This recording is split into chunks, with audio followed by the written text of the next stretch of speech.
कि अपने पास एक मॉलिक्यूल में दो बॉन्ड के बीच जो एंगल रहेगा उसको अपन बोल रहे हैं क्या, बॉन्ड एंगल। तो अपने को कंपैरिजन करना होगा कि अपने को मॉलिक्यूल्स गिवन होंगे, उनमें पूछेगा कि इसमें एंगल ज्यादा है किसमें एंगल कम है। तो नेक्स्ट हेडिंग अपनी ये रहेगी फैक्टर्स अफेक्टिंग बॉन्ड एंगल्स, या कौन कौन से फैक्टर है जिनके बेसिस पे अपन दो तीन जितने भी मॉलिक्यूल्स अपने को गिवन है उनके बीच बॉन्ड एंगल को कंपेयर कर सकते हैं। तो नेक्स्ट ये आ जाएगा फैक्टर्स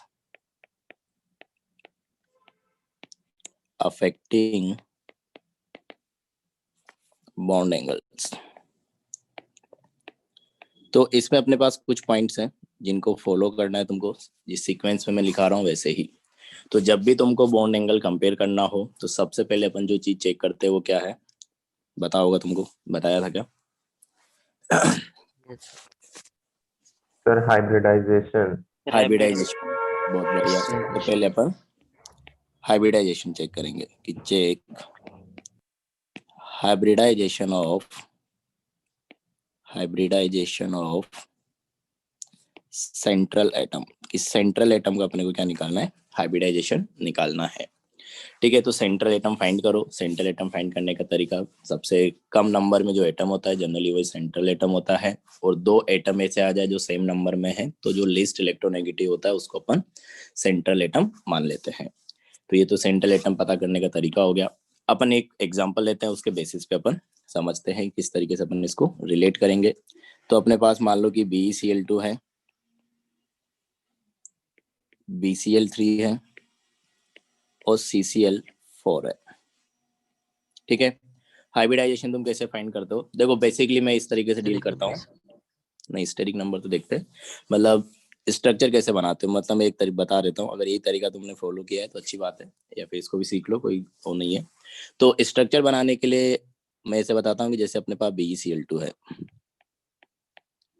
तो BeCl2 में अपने पास क्या होगा, सेंट्रल एटम अपने को फाइंड करना है। तो सेंट्रल एटम अपन ऐसे देखते हैं कि हाँ, how to find central atom. तो एक सबसे पहले देखते हैं अपन जो क्या रहेगा, लीस्ट नंबर में रहेगा। जो एटम लीस्ट नंबर में उसको अपन सेंट्रल एटम मानते हैं। तो यहाँ पे देख लो कि बेरिलियम 1 है और क्लोरीन अपने पास 2 है, मतलब बेरिलियम अपने पास क्या हो गया, सेंट्रल एटम हो गया। ठीक है और अगर दो एटम अपने पास सेम नंबर में आ जाए तो फिर अपन अपने पास देखते हैं क्या, लीस्ट इलेक्ट्रोनेगेटिव। हाँ, तो बेरिलियम यहाँ पे सेंट्रल एटम हो गया। अब बेरिलियम की अगर अपन बात करें तो बेरिलियम के पास कितने वैलेंस इलेक्ट्रॉन होते हैं?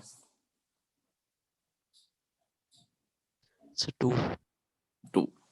बेरिलियम एस ब्लॉक का एलिमेंट है। अब तुमको ये पता होना चाहिए जिस एलिमेंट की अपन बात कर रहे हो कौन से ग्रुप में है। तो अगर अपने पास एस ब्लॉक का एलिमेंट है तो एस ब्लॉक के एलिमेंट्स के लिए अपन वैलेंस इलेक्ट्रॉन अगर निकालते हैं तो जो उसका ग्रुप नंबर होता है वही उसके क्या होता है, वैलेंस इलेक्ट्रॉन भी होते हैं। इसको मैं VE से लिख देता हूँ, वैलेंस इलेक्ट्रॉन्स पूरा लिख लेना तुम लोग। तो जो ग्रुप नंबर होता है एस ब्लॉक के एलिमेंट के लिए उतने ही उसका वैलेंस इलेक्ट्रॉन भी होता है। जैसे ग्रुप 1 में अपने पास आता है lithium, sodium, potassium, rubidium, caesium. तो उन सबका इलेक्ट्रॉनिक कॉन्फ़िगरेशन होता है NS1। तो वैलेंस सेल में एस सब सेल में क्या है, एक इलेक्ट्रॉन है, मतलब ग्रुप नंबर भी 1 है, वैलेंस इलेक्ट्रॉन भी 1 है। इसी तरीके से अगर अपने पास ग्रुप 2 के एलिमेंट है तो ग्रुप 2 के एलिमेंट जो हो गए उसमें अपने पास आएगा बेरिलियम, मैग्नीशियम, इस तरीके से रेडियम तक आएंगे। तो उन सबका जो वैलेंस सेल का इलेक्ट्रॉनिक कॉन्फ़िगरेशन है वो अपने पास होता है NS2। NS2 मतलब वैलेंस सेल में अपने पास 2 इलेक्ट्रॉन है। तो ग्रुप नंबर भी 2 है, वैलेंस इलेक्ट्रॉन भी 2 है। तो अपन ग्रुप नंबर एलिमेंट का जो रहेगा वही अपने पास क्या रहेगा, हेलो उसका सर। ब्लॉक एलिमेंट के लिए होगा कि जो एलिमेंट का ग्रुप नंबर है उतने ही उसमें क्या रहेंगे, वैलेंस इलेक्ट्रॉन रहेंगे। और इसी तरीके से अगर अपन पी ब्लॉक एलिमेंट्स की बात करें तो पी ब्लॉक एलिमेंट्स के लिए अगर अपने को वैलेंस इलेक्ट्रॉन्स निकालने हैं तो वहां पे अपन ऐसे लगा सकते हैं कि valence electrons equal to group number, जो भी एलिमेंट का ग्रुप नंबर है, -10। तो जैसे अपने पास ग्रुप 13 आ जाएगी तो ग्रुप 13 में अपने पास आता है बोरोन, एल्यूमिनियम, गैलियम, इंडियम और थेलियम। तो ग्रुप 13 के लिए जनरल कॉन्फ़िगरेशन होता है, अगर तुमको पता हो तो अपने पास NH2 NP1। तो S में 2 इलेक्ट्रॉन है, P में 1 इलेक्ट्रॉन है, तो टोटल अपने पास हो गए 3 वैलेंस इलेक्ट्रॉन। तो 13 - 10 करोगे तो 3 वैलेंस इलेक्ट्रॉन। और ग्रुप नंबर 15 है, मतलब नाइट्रोजन फैमिली। तो नाइट्रोजन फैमिली में देखोगे तो nitrogen, phosphorus, arsenic, antimony, bismuth, ये एलिमेंट्स आते हैं। उनके लिए जनरल कॉन्फ़िगरेशन होता है NH2 NP3। यस तो यहाँ पे देख सकते हो 5 वैलेंस इलेक्ट्रॉन है, या फिर तुमको अगर ये कॉन्फ़िगरेशन नहीं याद है तो इस फॉर्मूले से तुम निकाल सकते हो कि ग्रुप नंबर -10। तो ग्रुप नंबर 15 है तो 15 - 10 5। ऑक्सीजन फैमिली की अगर बात करें तो ग्रुप नंबर 16 है तो 16 - 10, तो अपने पास आ जाएंगे 6 वैलेंस इलेक्ट्रॉन। तो एस ब्लॉक और पी ब्लॉक के ही अपने पास क्या होते हैं, कोवलेंट मॉलिक्यूल्स में सेंट्रल एटम्स आते हैं, क्योंकि कोवलेंट मॉलिक्यूल जो बनाते हैं नॉन मेटल्स बनाती हैं। तो नॉन मेटल्स में अपने पास एस ब्लॉक में आएगी या पी ब्लॉक में आएंगे। ठीक है, तो इस तरीके से अपन number of valence electron find कर सकते हैं। तो ये अपने पास BeCl2 था, तो BeCl2 में अपने पास बेरिलियम हो गया क्या, सेंट्रल एटम, क्योंकि कम नंबर में ये। ठीक है, हाँ बोलो सर। डी ब्लॉक का मतलब डी ब्लॉक के जितने एलिमेंट्स होते हैं उनका वैलेंस इलेक्ट्रॉन कैसे बताएंगे? डी ब्लॉक में वैलेंस इलेक्ट्रॉन अपन देखो वहां पे इन तो पूरे को कंसीडर करते हैं, मतलब कोवलेंट मॉलिक्यूल तो बनेगा नहीं डी ब्लॉक में, क्योंकि वो सारे के सारे अपने पास क्या है, मेटल से कुछ कुछ एटम्स ही होते हैं जो कोवलेंट मॉलिक्यूल्स बनाते हैं। तो वहां पे Yes. वैलेंस इलेक्ट्रॉन देखते टाइम अपन N-1 डी सबसेल के इलेक्ट्रॉन को भी देखते हैं और NS सबसेल के इलेक्ट्रॉन को भी देखते हैं। डी ब्लॉक के लिए अपन जनरल कॉन्फ़िगरेशन क्या लिखते हैं, यही तो लिखते हैं कि N-1 D 1 to 10 और NS या तो 1 इलेक्ट्रॉन रहेगा या फिर 2 इलेक्ट्रॉन रहेंगे। वैसे 2 ही आते हैं इसमें, लेकिन क्रोमियम और कॉपर के केस में एक्सेप्शन आता है। तो जब भी एक्सेप्शनल इलेक्ट्रॉनिक कॉन्फ़िगरेशन आएगा तो वहां पे NS1 हो जाता है। तो डी ब्लॉक में देखो नॉर्मली तो अपन ऐसे बोलते हैं कि जो वैलेंस सेल है, मतलब जो सबसे लास्ट वाला सेल है, जो हायर एनर्जी का सेल है, उसी से अपन इलेक्ट्रॉन निकाल सकते हैं। और वही इलेक्ट्रॉन्स क्या होते हैं, बॉन्डिंग में पार्टिसिपेट करते हैं। तो जो इलेक्ट्रॉन्स बॉन्डिंग में पार्टिसिपेट कर रहे हैं उन्हीं को अपन क्या बोल रहे हैं, वैलेंस इलेक्ट्रॉन्स। डी में अपने पास क्या होता है कि जो ये N-1 D है और जो ये NS है, दोनों का एनर्जी डिफरेंस है, ये अपने को पता है, लेकिन इतना ज्यादा नहीं है। तो वहां पे N-1D और NS दोनों का एनर्जी क्या है, कंपेरेबल है। मतलब इलेक्ट्रॉन NS से भी निकल सकते हैं और N-1D से भी निकल सकते हैं। तो इन दोनों में मिला के जो टोटल इलेक्ट्रॉन्स रहेंगे वो सारे निकल सकते हैं, मतलब उन्हीं को अपन क्या बोलेंगे, वैलेंस इलेक्ट्रॉन्स। क्लियर है क्या? अरे समझ में आया? Yes sir. हाँ, अरे हाँ है ना, किसी का नो सुनाई दिया मेरे को? यस सर, आगे सुन। तो जहाँ पे नहीं समझ में आया तो बोल देना, किसी दोबारा रिपीट कर दीजिए। हाँ, तो ये अपने पास BeCl2 था, तो BeCl2 में अपने पास बेरिलियम सेंट्रल एटम हो गया। तो मैं ये बता रहा था कि मैं किस तरीके से स्ट्रक्चर बनवाता हूँ, उसका मैं तरीका बता देता हूँ, क्योंकि मैं बार बार वही यूज करूंगा। या फिर तुम एक चीज करना, कोई क्लास के बाद वो अपना नोट्स भेज देना जहाँ पे सर ने स्ट्रक्चर बनाना सिखाया है, तो मैं एक बार देख लूंगा कि सर ने किस तरीके का मेथड फॉलो ओके किया है। सर। हाँ, तो BeCl2 अपने पास, तो BeCl2 में मैं देखो बेरिलियम अपने पास सेंट्रल एटम है, तो मैं इस तरीके से बताता हूँ कि बेरिलियम अपने पास लिख दिया अपन ने। अब सेंट्रल एटम के पास जितने वैलेंस इलेक्ट्रॉन है उनको तुम डॉट से रिप्रेजेंट कर दो। तो 2 वैलेंस इलेक्ट्रॉन थे तो अपन ने 2 डॉट बना दिया। अब ये सेंट्रल एटम हो गया अपने पास बेरिलियम, और ये क्लोरीन जो है ये अपने पास क्या कहलाएगा, सराउंडिंग एटम, क्योंकि सेंट्रल एटम से बाकी जो एलिमेंट्स बचते हैं वो कनेक्ट होते हैं। तो ये सराउंडिंग एटम हो गया। अब सेंट्रल एटम को सराउंडिंग एटम के साथ कैसे कनेक्ट करना है, इसके लिए 2-3 पॉइंट तुमको ध्यान रखना है। क्या है वो?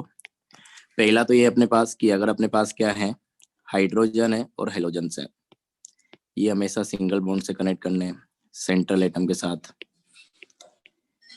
कि अगर सराउंडिंग एटम में हेलोजन से या फिर हाइड्रोजन है तो सिंगल बॉन्ड से कनेक्ट होगा। सेकंड, अगर अपन बात करें ऑक्सीजन की, तो ऑक्सीजन नॉर्मली क्या होता है, डबल बॉन्ड से कनेक्ट होता है। एक्सेप्ट, ये भी अपन 1-2 एग्जांपल ले लेंगे तो क्लियर हो जाएगा। बस नॉर्मली डबल बॉन्ड से कनेक्ट करना है तुमको। एक्सेप्ट, एक तो जब ऑक्सी एसिड्स आएंगे वहां पे तुमको सिंगल बॉन्ड से कनेक्ट करना है, और ऑक्सी एसिड्स के जो एनाइन आएंगे दैट इज ऑक्सी अनाइन, उनके केस में तुमको सिंगल बॉन्ड से कनेक्ट करना है। इसके अपन एग्जांपल लेंगे तो वहां पे मैं बता दूंगा कि किस तरीके से मैं बात करना चाह रहा हूँ। और सेकंड, अपने पास जब कोऑर्डिनेट बॉन्ड बनने की पॉसिबिलिटी रहेगी, तो possibility of coordinate bond formation, इस पर भी बात कर लेंगे अपन थोड़ा सा। Possibility of coordinate bond formation.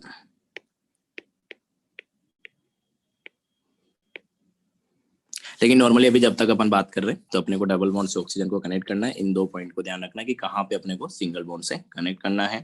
तो ऑक्सी एसिड्स हुआ या फिर ऑक्सी एसिड का एनाइन हुआ, इसके भी अपन एग्जांपल ले लेंगे आगे। और कोऑर्डिनेट बॉन्ड की जब बनने की पॉसिबिलिटी रहेगी तब भी अपन कोऑर्डिनेट बॉन्ड से कनेक्ट करेंगे। तो कोऑर्डिनेट बॉन्ड मतलब क्या हो गया, वो सिंगल बॉन्ड ही हो गया एक तरीके से। और तीसरा अपने पास जो है कि नाइट्रोजन आ सकता है, तो जब भी नाइट्रोजन आएगा तो उसको अपन ट्रिपल बॉन्ड से कनेक्ट करेंगे। सो बट जैसे बहुत सारे केसेस होते हैं so उसमें नाइट्रोजन को ट्रिपल बॉन्ड नहीं यूज करते हैं। नहीं, जब सराउंडिंग एटम रहेगा तब। सराउंडिंग एट मतलब एक सेंट्रल एटम होगा ना, जैसे यहाँ Outer बेरिलियम सेंट्रल, हाँ आउटर एटम। ये अपन उनके लिए बात कर रहे हैं जहाँ पे अपने पास क्या है, सेंट्रल एटम सिर्फ एक रहेगा। जो मल्टी सेंटर स्पीसीज होती है वहाँ पे तुमको स्ट्रक्चर ध्यान रखना होता है, या फिर वहाँ पे अपन कुछ और रूल्स लिखाते हैं, तो उसके अपन अलग, मतलब वैसे तुमने बात कर ही ली है। तो ये अपने पास तब है कि जब सेंट्रल एटम अपने पास एक ही है, मतलब मोनोसेंट्रिक स्पीसीज की जब अपन बात करेंगे। और नाइट्रोजन जब आउटर एटम रहेगा तब वो ट्रिपल बॉन्ड से ही कनेक्ट होता है। हाँ, तो यही था दूसरा, पहले उन्होंने एलडीएस पढ़ाया, फिर जैसे आप पढ़ा रहे हैं वही उसी को शॉर्टकट बोल के। ओके ओके ओके, हाँ ठीक है। तो ये रहेगा अपने पास कि सेंट्रल एटम कैसे फाइंड करना है। उसका अपने पास जो है कि सबसे कम नंबर में जो एलिमेंट है, और दो एलिमेंट अगर सेम नंबर में हो जाए तो जो लीस्ट इलेक्ट्रोनेगेटिव है उसको अपन सेंट्रल एटम बोल देंगे। उस सेंट्रल एटम के साथ या आउटर एटम जो तुम बोल रहे हो, आउटर एटम के साथ, आउटर एटम को सेंट्रल एटम से किस तरीके से कनेक्ट करना है। तो हाइड्रोजन और हेलोजन है तो उसको सिंगल बॉन्ड से कनेक्ट करेंगे, और अगर ऑक्सीजन है तो उसको अपन डबल बॉन्ड से कनेक्ट करेंगे नॉर्मल कंडीशंस पे, except oxy acids, oxy anions. तो इनके मैं एग्जांपल ले लूंगा वहां पे किस तरीके से डील करना है। और जहाँ पे कोऑर्डिनेट बॉन्ड बनने की पॉसिबिलिटी हो, तो ऐसे 2-3 मॉलिक्यूल्स में होता है, CO, HNO3, O3, HCN, ऐसे 2-3 मॉलिक्यूल्स आएंगे, उनके अपन बात कर लेंगे। और नाइट्रोजन जब अपने पास सराउंडिंग एटम की तरह बिहेव करेगा, आउटर एटम की तरह बिहेव करेगा, तो नॉर्मली ट्रिपल बॉन्ड से ही कनेक्ट होता है। तब इतना ध्यान रखो। तो अपने पास सेंट्रल एटम यहाँ पे बेरिलियम था, तो बेरिलियम को अपन ने कनेक्ट कर दिया किसके साथ, क्लोरीन के साथ। अब क्लोरीन हेलोजन है तो किससे कनेक्ट होगा, सिंगल बॉन्ड से। तो ये क्लोरीन और ये दूसरा क्लोरीन, तो ये अपने पास इस तरीके से कनेक्ट कर दिया। अब अपने को स्टेरिक नंबर निकालना है, तो स्टेरिक नंबर अपने पास क्या होता है, number of sigma bonds plus lone pairs. तो सिग्मा बॉन्ड सेंट्रल एटम का हाइब्रिडाइजेशन निकालते हैं, क्योंकि जनरली अपन बोलते हैं कि सेंट्रल एटम ही क्या होता है, हाइब्रिडाइजेशन में जाता है, उसी के ऑर्बिटल्स हाइब्रिडाइजेशन में पार्टिसिपेट करते हैं। तो बेरिलियम के पास देखोगे तो 2 इलेक्ट्रॉन थे, दोनों इलेक्ट्रॉन से उसने सिंगल सिंगल बॉन्ड बना लिया क्लोरीन के साथ। तो सिग्मा बॉन्ड अपने पास कितने आ गए, 2, क्योंकि दो। सिंगल बॉन्ड क्या होता है, sigma bond. Loan lone pair pair कितना हो 0। गया, 0। तो अपने पास स्टेरिक नंबर हो गया 2। स्टेरिक नंबर 2 मतलब हाइब्रिडाइजेशन आ जाएगा sp। तो पहला मॉलिक्यूल जो था अपने पास BeCl2, उसमें हाइब्रिडाइजेशन अपने पास आ रहा है क्या, sp। दूसरा अपने पास क्या था, यस सर, BCl3। BCl3, हाँ, तो यहाँ CCl4, हाँ, तो यहाँ पे भी सेम चीज करेंगे, और CCl4। sp2, sp3। हाँ, तो BCl3 में अगर देखोगे तो अगर इसी मेथड को अपन थोड़ा सा प्रैक्टिस करें तो एक तो तुम्हारे पास 2 मेथड हो जाएंगे, फिर तुमको जो ज्यादा कंफर्टेबल लगे वो तुम सोल्व करना, और क्या अगर अलग लिखाया होगा तो सर ने। तो यहाँ पे भी अपने पास सेंट्रल एटम देखोगे तो अपने पास 2 एटम है, एक तो बोरोन है और एक अपने पास क्लोरीन है। 2 टाइप के एटम है या 2 एलिमेंट है, बोरोन और क्लोरीन। बोरोन अपने पास कम नंबर में है, मतलब बोरोन ही अपने पास क्या हो जाएगा, सेंट्रल एटम हो जाएगा। अब बोरोन में अगर अपने को वैलेंस इलेक्ट्रॉन निकालना है तो ये चीज तुमको पता होना चाहिए कि जो बोरोन है वो पी ब्लॉक का एलिमेंट है और ग्रुप 13 में प्रेजेंट है। तो पी ब्लॉक के एलिमेंट के लिए अपन देखा कि अगर वैलेंस इलेक्ट्रॉन निकालना है तो ग्रुप नंबर -10, तो 13 - 10 अपने पास आ जाएंगे 3 वैलेंस इलेक्ट्रॉन। तो 3 डॉट बना दो ऐसे, कैसे भी रैंडमली। सराउंडिंग एटम अपने पास क्या है, ये अपने क्लोरीन। पास क्लोरीन है, तो क्लोरीन अपने बोला कि सिंगल बॉन्ड से कनेक्ट होगा, हेलोजन है। तो 3 क्लोरीन है, 3 इलेक्ट्रॉन है, तीनों को सिंगल बॉन्ड से कनेक्ट कर दो। तो 3 सिंगल बॉन्ड मतलब अपने पास क्या हो गए, 3 सिग्मा बॉन्ड। 3 इलेक्ट्रॉन थे, तीनों से उसने सिग्मा बॉन्ड बना लिए। तो स्टेरिक नंबर अपने पास number of sigma bonds plus lone pair, तो 3 सिग्मा 0 लोन पेयर अपने पास आ जाएगा 3। स्टेरिक नंबर 3 मतलब sp2 हाइब्रिडाइजेशन। तो इसमें आ गया अपने पास क्या, sp2। इसी तरीके से कार्बन के लिए देखोगे कि CCl4 में अपने पास 2 एलिमेंट है, कार्बन और क्लोरीन। तो यहाँ पे भी सेम चीज है, कार्बन कम है तो कार्बन अपने पास सेंट्रल एटम हो गया, और कार्बन अपने पास ग्रुप 14 का है तो 14 - 10 अपने पास आ जाएंगे 4 valence electrons. Electron. Surrounding atom again chlorine है तो क्लोरीन सराउंडिंग एटम होता है तो सिंगल बॉन्ड से कनेक्ट होता है। तो 4 इलेक्ट्रॉन थे, 4 क्लोरीन थे, चारों सिंगल बॉन्ड से कनेक्ट हो गए तो 4 सिग्मा प्लस 0 लोन पेयर, तो हाइब्रिडाइजेशन अपने पास आ जाएगा क्या, sp3।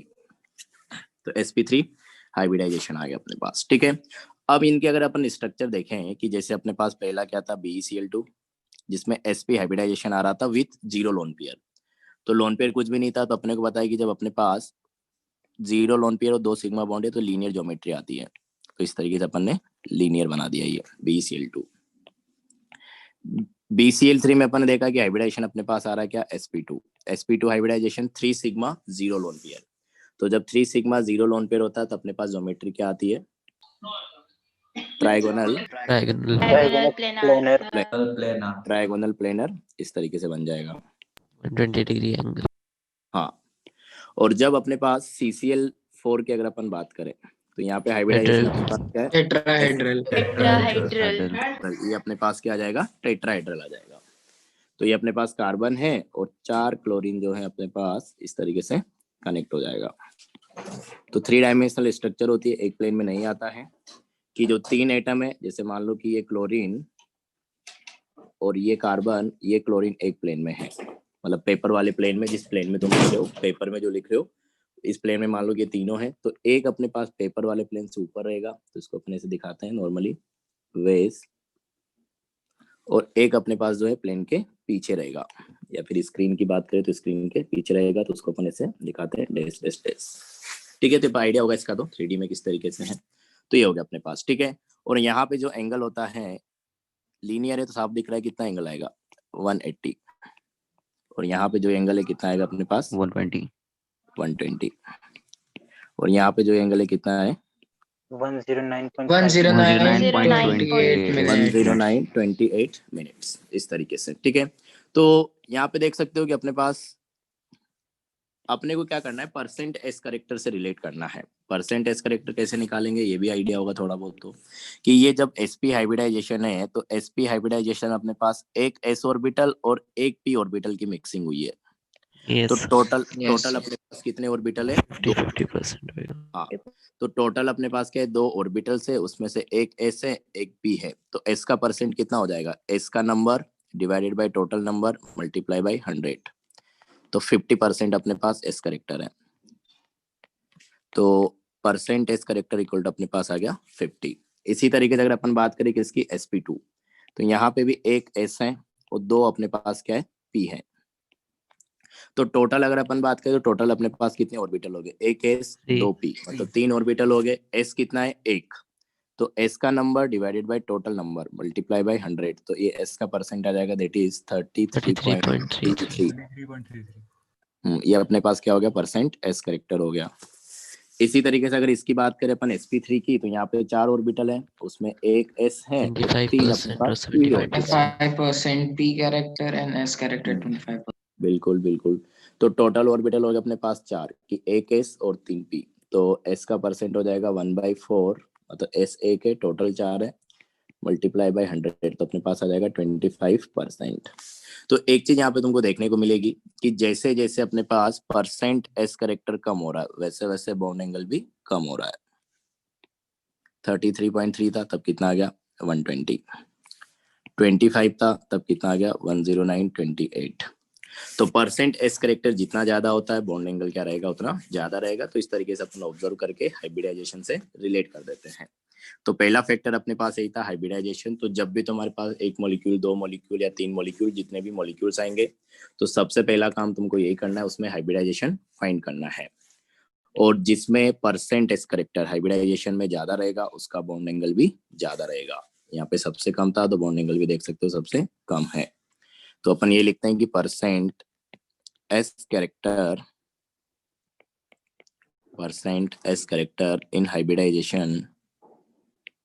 In hybridization is directly proportional to bond angle, कि bond angle के directly प्रोपोर्शनल रहेगा। तो सबसे पहला काम तुम्हारा जो होता है बॉन्ड एंगल कंपेयर करने के लिए वो होता है हाइब्रिडाइजेशन चेक करना। तो सबसे पहले अपन हमेशा हाइब्रिडाइजेशन ही चेक करेंगे। अगर हाइब्रिडाइजेशन डिफरेंट आ रहा है तो फिर हाइब्रिडाइजेशन के बेसिस पे ही अपने को आंसर भी देना है। तो जहां पे परसेंटेज करेक्टर ज्यादा रहेगा वहां पे बॉन्ड एंगल ज्यादा रहेगा। और जब हाइब्रिडाइजेशन सेम हो जाएगा तब अपन क्या करेंगे, दूसरे फैक्टर पे आएंगे। तो ये अपने पास पहला फैक्टर हो गया। एग्जाम्पल आओ इसमें एक और ले लो कि NO2 प्लस और NO2 minus, NO2 plus and NO2 minus. अच्छा अब देखो यहाँ पे अपने पास क्या है कि NO2 प्लस का अपने को स्ट्रक्चर बनाना है और NO2 माइनस का अपने को स्ट्रक्चर बनाना है। तो थोड़ा वापस स्ट्रक्चर पर अपन बात करते हैं किस तरीके से अपने को देखना है। तो अगर अपने पास देखो केटाइन होता है तो केटाइन में अपन नॉर्मली ऐसा मान के चलते हैं कि जो पॉजिटिव चार्ज है किस पे रहेगा, सेंट्रल एटम पे रहेगा। जितना पॉजिटिव चार्ज है वो सारा का सारा सेंट्रल एटम पे अपन रखेंगे। मतलब पॉजिटिव चार्ज मतलब जैसे +1 चार्ज है तो 1 इलेक्ट्रॉन वहां से निकाल लिया गया, +2 चार्ज है तो 2 इलेक्ट्रॉन निकाल लिए गए, +3 चार्ज है तो 3 इलेक्ट्रॉन निकाल लिए गए। तो अभी अपन पहली बात तो सेंट्रल एटम पता करें तो नाइट्रोजन 1 है, ऑक्सीजन 2 है। तो नाइट्रोजन कम नंबर में है, मतलब नाइट्रोजन अपने पास क्या हो गया, सेंट्रल एटम। अब अगर अपन नाइट्रोजन सेंट्रल एटम है तो अपने पास क्या है कि नाइट्रोजन के पास कितने इलेक्ट्रॉन होते हैं, वैसे 5 वैलेंस इलेक्ट्रॉन होते हैं। ग्रुप 15 है, ग्रुप 15 है तो 15 माइनस 10 अपने पास 5 आ जाएंगे वैलेंस इलेक्ट्रॉन्स। अब मैं बोल रहा हूँ कि अपने पास पॉजिटिव चार्ज जो है वो अपने को लेके चलना है किसके ऊपर, सेंट्रल एटम के ऊपर। तो +1 चार्ज है मतलब सेंट्रल एटम से 1 इलेक्ट्रॉन चला गया होगा, निकाल लिया गया होगा। तो 1 इलेक्ट्रॉन चला गया तो अपने पास क्या आ जाएगा, +1 चार्ज। तो ये नाइट्रोजन प्लस हो गया। तो अब बच गए इसके पास कितने, 4 इलेक्ट्रॉन। तो 4 इलेक्ट्रॉन है, 2 ऑक्सीजन है। ऑक्सीजन मैंने बोला था कि अगर सराउंडिंग एटम होता है तो नॉर्मली डबल बॉन्ड से कनेक्ट होता है। तो अपने पास ऑक्सीजन जो है 4 इलेक्ट्रॉन है तो 2 इलेक्ट्रॉन के साथ double bond O, double bond O, इस तरीके से अपने पास ये ऑक्सीजन कनेक्ट हो जाएगा। हाइब्रिडाइजेशन अगर निकालोगे तो अपने पास क्या है, डबल बॉन्ड है तो उसमें 1 सिग्मा रहेगा, इधर भी 1 सिग्मा रहेगा। यस तो 2 अपने पास पाई है तो सिग्मा हो गया अपने पास 2। तो 2 सिग्मा, लोन पेयर कुछ बचा नहीं क्योंकि उसके पास 5 इलेक्ट्रॉन थे, 1 इलेक्ट्रॉन अपन ने निकाल लिया तो पॉजिटिव चार्ज आ गया और दो इलेक्ट्रॉन से डबल बॉन्ड बन गए। तो चारों इलेक्ट्रॉन बॉन्डिंग में चले गए। तो 2 सिग्मा प्लस 0 लोन पेयर, तो अपने पास आ गया क्या, स्टेरिक नंबर 2। तो हाइब्रिडाइजेशन अपने पास हो जाएगा sp हाइब्रिडाइजेशन। NO2 माइनस की बात करते हैं तो NO2 माइनस जो है अपने पास ऑक्सी एनाइन है। अभी तुमको मॉलिक्यूल देख के समझ में आना चाहिए कि ऑक्सी एनाइन है, नॉर्मल एनाइन है, इस तरीके से। तो पहली बात तो अगर ऑक्सी एनाइन है तो वहाँ पे ऑक्सीजन तो रहेगा। अच्छा ऑक्सी एसिड क्या होता है पहले बताओ तुम। सर इसमें पहला एटम सर हाइड्रोजन और लास्ट एटम ऑक्सीजन और बीच में कोई और नॉन मेटल हो, कोई नॉन मेटल रहता है। अच्छा पहला आइटम हाइड्रोजन, तो ऐसा ठीक है, वैसे ऐसे बोल रहे हो ऐसे भी निकल जाएगा। देखो ऑक्सी एसिड में अपने पास क्या होता है एक एटम तो अपने पास सही बोला है कि ऑक्सीजन रहेगा, एक एटम अपने पास हाइड्रोजन रहेगा। तो ऑक्सीजन और हाइड्रोजन तो रहेगा ही। अब देखो ये तो तुम नाम से पता कर सकते हो कि एसिड मतलब क्या होता है, H+ देगा, H+ देगा तो मतलब क्या है, हाइड्रोजन तो होना ही चाहिए उसके पास। और Yes, ऑक्सी एसिड अपन दे रहे हैं तो ऑक्सीजन से कुछ रिलेटेड होगा, तो ऑक्सीजन और हाइड्रोजन तो वहां पे रहेगा ही। और दूसरा अपने पास एक सेंट्रल एटम होता है। तो इस तरीके से अपन देखो इसको डिफाइन करते हैं कि ऑक्सी एसिड अपने पास एक ऐसा एसिड है जिसमें ऑक्सीजन रहेगा, हाइड्रोजन रहेगा और कोई दूसरा एलिमेंट रहेगा। तो मैं शॉर्ट में लिख देता हूँ, जब पता है तुमको कि विच कंटेन्स, थोड़ा सा मेरे को इसके बारे में बताना पड़ेगा, contains hydrogen, oxygen and a non metal, non metal या फिर कभी कभी मेटल भी आ जाती है, और metal as a central atom. तो अपने पास जो ऑक्सीजन और हाइड्रोजन के अलावा जो थर्ड एलिमेंट रहेगा, पहली बात तो वही क्या रहेगा, सेंट्रल एटम रहेगा। तो ऐसे मॉलिक्यूल्स जिसमें तुमको हाइड्रोजन दिखे, ऑक्सीजन दिखे और सेंट्रल एटम की तरह या तो नॉन मेटल दिखे या फिर कोई मेटल दिखे, जनरली अपने पास नॉन मेटल ही आता है। तो ऐसे मॉलिक्यूल्स को अपन ऑक्सी एसिड्स बोलते हैं। इनकी एक और खासियत है कि एसिड है तो अपने पास क्या है, हाइड्रोजन तो रहेगा ही, और ऑक्सी एसिड अपन बोल रहे हैं तो इसका मतलब ये होता है कि जो अपने पास हाइड्रोजन है जो अपने पास हाइड्रोजन है वो हाइड्रोजन होता है ऑक्सीजन से कनेक्टेड होता है, ना कि सेंट्रल एटम से। मतलब जो एसिडिक H है वो ऑक्सीजन से कनेक्ट रहेगा, इसीलिए उसका नाम आ रहा है ऑक्सी एसिड, वो सेंट्रल एटम से कनेक्ट नहीं है। तो जितने भी हाइड्रोजन रहेंगे उतने सारे के सारे हाइड्रोजन ऑक्सीजन के साथ कनेक्टेड रहेंगे सिंगल बॉन्ड से, क्योंकि हाइड्रोजन तो सिंगल बॉन्ड ही बनाता है सिर्फ। और ये जो ऑक्सीजन है ये अपने पास कनेक्ट रहेगा किससे? सेंट्रल एटम से। तो याद करो मैंने अभी अभी बोला था कि अपने पास जो ऑक्सी एसिड होता है, तो ऑक्सी एसिड में ऑक्सीजन क्या होता है? सेंट्रल एटम के साथ सिंगल बॉन्ड से कनेक्ट होता है।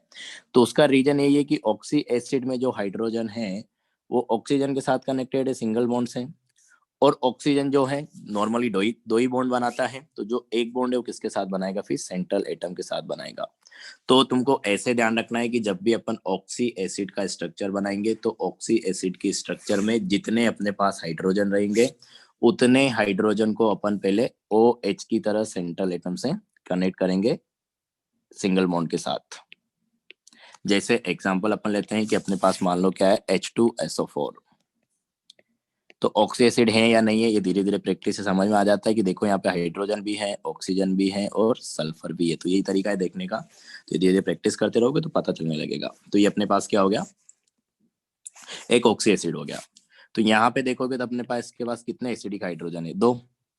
जनरली जितने हाइड्रोजन होते हैं सारे एसिडिक होते हैं, एक दो केस में छोड़ के, उसकी भी अपन बात कर लेंगे। तो H2SO4 है अपने पास। तो H2SO4 में अपने पास क्या है? 2 हाइड्रोजन है। अच्छा मैं स्ट्रक्चर बनाना सिखा रहा हूँ, तो जिन लोगों को मतलब पहले क्लियर नहीं होगा तो उनके लिए एक फायदा है, स्ट्रक्चर तो एटलीस्ट बनानी आएगी। और बॉन्डिंग में स्ट्रक्चर जो है वो इम्पोर्टेंट है। और जिन लोगों को पहले वाला मेथड पता है और अगर ये तुमको नया लग रहा है तो मतलब तुमको एक तरीके से मेथड 2 हो गया, तो इसको भी सीख लो, इसमें कोई दिक्कत है नहीं। बाकी तुम इसको सीखने के बाद बताना कौन सा तुमको ज्यादा कंफर्टेबल है, अपन उसी के हिसाब से चल लेंगे आगे। हाँ, तो H2SO4 अपने पास है। तो H2SO4 ऑक्सी एसिड है, इसमें 2 हाइड्रोजन है।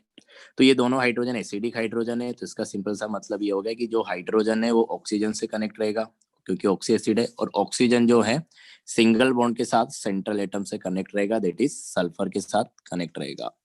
तो अपने पास क्या है? सल्फर हो गया सेंट्रल एटम, क्योंकि सबसे कम नंबर में तो सल्फर ही है। और अपन ने देखा था ग्रुप 16 का एलिमेंट है, तो 16 माइनस 10, तो इसके पास अपने पास क्या आ जाएंगे? 6 वैलेंस इलेक्ट्रॉन आ जाएंगे। तो ये अपने पास 6 वैलेंस इलेक्ट्रॉन आ गए। ठीक है, अब अपने को पता है कि 2 हाइड्रोजन है तो 2 ऑक्सीजन तो एज OH कनेक्ट होंगे। तो 2 ऑक्सीजन को कनेक्ट कर दो एज OH, क्योंकि एसिडिक हाइड्रोजन जो है पहले ऑक्सीजन के साथ कनेक्ट हुआ होगा और ऑक्सीजन जो है central atom that is sulphur के साथ कनेक्ट हुआ सिंगल बॉन्ड से। तो मतलब ध्यान तुमको ऐसे रखना है कि जितने एसिडिक हाइड्रोजन है उतने ऑक्सीजन को सिंगल बॉन्ड से सेंट्रल एटम के साथ कनेक्ट करेंगे एज OH। बाकी अपने पास क्या बच गए कि 2 ऑक्सीजन कनेक्ट हो गए, 2 हाइड्रोजन कनेक्ट हो गए एज OH, तो अपने पास बचेंगे 2 ऑक्सीजन। तो बाकी दोनों ऑक्सीजन को अपन नॉर्मली किससे कनेक्ट होता है? डबल बॉन्ड से, तो अपन कनेक्ट कर देंगे डबल बॉन्ड से। तो इस तरीके से अपने पास आ जाएगा। तो ये तो अपन ने अभी रैंडमली कनेक्ट किया है, मतलब अपन ने अभी सीखा है कि किस तरीके से सराउंडिंग एटम्स जो है सेंट्रल एटम के साथ कनेक्ट होंगे। अब अपने को स्ट्रक्चर बनाने के लिए क्या करना होता है? तुमको हर बार यही मेथड फॉलो करना पड़ेगा कि सेंट्रल एटम आइडेंटिफाई करो, उसके वैलेंस इलेक्ट्रॉन को डॉट से लिखो जो मेथड में बताने जा रहा हूँ उसमें, और सराउंडिंग एटम्स को कनेक्ट करने के लिए मैंने रूल लिखाया था कि अगर हाइड्रोजन और हेलोजन है तो सिंगल बॉन्ड से कनेक्ट कर दो, और अगर अपने पास ऑक्सीजन है तो उसको डबल बॉन्ड से कनेक्ट कर दो। लेकिन ऑक्सी एसिड में तुमको ध्यान रखना पड़ेगा कि ऑक्सी एसिड में जो हाइड्रोजन है वो ऑक्सीजन के साथ कनेक्ट होता है और ऑक्सीजन सिंगल बॉन्ड से सेंट्रल एटम के साथ कनेक्ट होता है, जैसे अपन इस स्ट्रक्चर में कर रहे हैं। ऐसे अपने पास जब कोऑर्डिनेट बॉन्ड की पॉसिबिलिटी आएगी तो वहां पे भी अपने पास कोऑर्डिनेट बॉन्ड बनाएंगे। तो कोऑर्डिनेट बॉन्ड मतलब क्या होता है? सिंगल बॉन्ड हो गया। तो 2 केस में अपने पास ऑक्सीजन सिंगल बॉन्ड से कनेक्ट हो जाएगा। बाकी नाइट्रोजन है और सराउंडिंग एटम है, काउंटर एटम है, तो वहां पे फिर उसको अपन ट्रिपल बॉन्ड से कनेक्ट करेंगे नॉर्मली। तो ये अपन ने कर दिया, इस तरीके से कनेक्ट करके देख लिया। तो यहाँ पे अब अपने पास यस कनेक्टिविटी देख ली सराउंडिंग एटम की सेंट्रल एटम के साथ। अब अपने को चेक करना है क्या? हाइब्रिडाइजेशन। तो स्टेरिक नंबर निकालेंगे। तो यहाँ पे अपने पास देखोगे तो 2 सिंगल बॉन्ड है, मतलब 2 सिग्मा, 2 और डबल बॉन्ड है तो वहां से भी 2 सिग्मा, तो टोटल 4 सिग्मा और 6 के 6 sp3 इलेक्ट्रॉन यूज हो गए तो 0 लोन पेयर। तो हाइब्रिडाइजेशन अपने पास आ गया sp3, और sp3 हाइब्रिडाइजेशन में अपने पास 4 सिग्मा और 0 लोन पेयर के साथ अपने पास स्ट्रक्चर आती है क्या, टेट्राहेड्रल। तो जो एक्चुअल स्ट्रक्चर रहेगी वो टेट्राहेड्रल रहेगी, जिसपे अपने पास 2 ऑक्सीजन डबल बॉन्ड से कनेक्ट होंगे और 2 ऑक्सीजन अपने पास OH कनेक्ट होंगे, क्योंकि ये ऑक्सी एसिड है। तो ये H2SO4 के अपने पास स्ट्रक्चर आ गई। चलो ठीक है, समझ में आया क्या ये? सर हमें हाँ बोलो। सर मैं सर ने ऐसे बताया था कि सर जैसे ये स्ट्रक्चर हैं तो पहले एक डबल बॉन्ड O और एक OH ऐड कर देंगे, फिर जो बचे हुए हैं उनको फिर पुट करते चले जाएंगे। अगर H बचा है तो OH के साथ ऐड कर देंगे, ऐसे करके बताया था उन्होंने। अच्छा पहले एक OH ऐड करना है, फिर डबल बॉन्ड O, फिर उसके आगे ऐसे करते जाना है। ये सर उसके आगे अगर हाइड्रोजन और ऑक्सीजन बचे तो OH आ जाएगा, अगर सिर्फ ऑक्सीजन है तो डबल बॉन्ड O लगा देंगे, और अगर हाइड्रोजन है सर तो H लगा देंगे बस। H लगा देंगे। अच्छा अच्छा अच्छा अच्छा, तो वैसे देख लो ये भी लगभग वैसे उसके जैसा ही है। सर NO2 माइनस का स्ट्रक्चर दिखा दिए एक बार, जो भी हमने बनाया था। नहीं NO2 माइनस से बनाया नहीं ना, उसी के लिए मैं ये बता रहा हूँ। कोई से बना दिए, फिर उसको एक बार चेक करना मुझे एक चीज। अभी देखते हैं, ठीक है। हाँ तो ये है अपने पास। अब देखो ये तो अपने पास बन गया, तो थोड़ा सा तरीका सबका अलग अलग हो जाता है, तो उस हिसाब से है। यस हाँ तो ये अपन ने देखो स्ट्रक्चर बनाया किसका, H2SO4 का। तो ये हाइड्रोजन है, ये हाइड्रोजन है, ठीक है।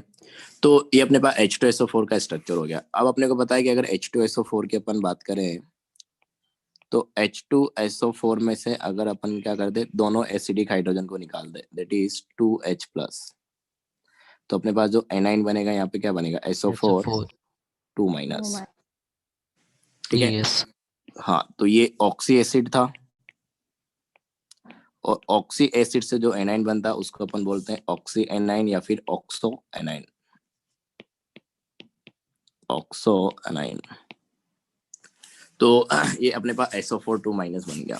तो अगर अपन यहाँ से स्ट्रक्चर इसको समझने की कोशिश करें तो देखो अपने पास क्या हुआ होगा कि जब H2SO4 से SO4 2- बना होगा तो ये अपने पास हाइड्रोजन रिमूव हुए कहाँ से, ऑक्सीजन से, और हाइड्रोजन जो गया H+ की फॉर्म में गया है, मतलब अपना जो इलेक्ट्रॉन है किसको देके जाएगा, ऑक्सीजन को देके जाएगा। तो ऑक्सीजन पे क्या आ जाएगा, माइनस चार्ज। तो स्ट्रक्चर में अपने पास सिर्फ क्या होगा कि हाइड्रोजन तुमको रिमूव कर देना है।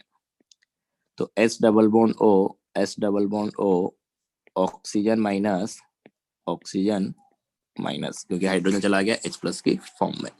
तो अपने पास जो माइनस चार्ज आएगा वो ऑक्सीजन के ऊपर आ रहा है। तो ऑक्सी एनाइन की जब भी अपन बात करेंगे तो ऑक्सी एनाइन में अपने पास क्या रहेगा, अच्छा ऑक्सी एनाइन कैसे पता चलेगा, वही ऐसे सिंपल बोल सकते हैं कि सेंट्रल एटम रहेगा और ऑक्सीजन रहेंगे सिर्फ, और उसके ऊपर अपने पास कुछ नेगेटिव चार्ज रहेगा, तो साइन अपने पास ऑक्सी एनाइन रहेगा। और अगर अपने पास मान लो कि ऑक्सीजन के अलावा कोई और एटम है और फिर माइनस चार्ज है तो नॉर्मल एनाइन हो गया। तो नॉर्मल एनाइन में अपन बोलते हैं कि जो नेगेटिव चार्ज है वो सेंट्रल एटम से के ऊपर होगा, और अगर ऑक्सी एनाइन है तो वहां पे जो नेगेटिव चार्ज है वो ऑक्सीजन के ऊपर होता है, क्योंकि वहां से H+ निकला होगा तो नेगेटिव चार्ज वो ऑक्सीजन को देके गया होगा। तो ऑक्सी एनाइन में इसे अपने पास आ गया। तो इसको अपन बार बार वैसा नहीं करेंगे कि इसके एसिड का स्ट्रक्चर बनाएंगे और फिर अपने एनाइन का स्ट्रक्चर डिराइव करेंगे। तो करेंगे क्या अपन, देखो इस तरीके से कुछ डील करेंगे कि अपने को मान लो कि डायरेक्ट आ जाए कि SO4 2- का अपने को स्ट्रक्चर बनाना है। तो SO4 2- का अगर अपने को स्ट्रक्चर बनाना है तो अपन क्या करेंगे कि सल्फर है अपने पास, सेंट्रल एटम हो गया, इसके पास अपने पास क्या होते हैं 6 वैलेंस इलेक्ट्रॉन, तो 6 डॉट अपन ने इस तरीके से बना दिए। अब हमने बताया कि -2 चार्ज है, ऑक्सी एनाइन तो समझ में आ रहा है, जैसे मैंने बोला कि सेंट्रल एटम रहे और उसके अलावा दूसरा एटम अगर ऑक्सीजन है और अपने पास माइनस चार्ज है, तो माइनस चार्ज जो है वो ऑक्सीजन पे ही रहेगा। तो यहाँ पे अपने पास -2 चार्ज है, मतलब 2 ऑक्सीजन जो होंगे उनके ऊपर माइनस चार्ज रहेगा, दैट इज O-। तो O- जब भी आएगा तो अपने पास सिंगल बॉन्ड से कनेक्ट होगा। ऑक्सीजन पे क्यों होगा सर माइनस चार्ज? क्या चीज? तो माइनस चार्ज ऑक्सीजन पे क्यों होगा, सल्फर पे नहीं होगा? यही तो अपन ने देखा यार, अभी देखो ना ऑक्सी एसिड ये था H2SO4, तो अपन बोल रहे हैं कि मान लो कि जैसे इसमें पानी में अपने डिसोल्व किया, तो पानी में डिसोल्व करने पे H+ लूज करेगा, तो H+ तो ऑक्सीजन से कनेक्टेड था ना, ये हाइड्रोजन तो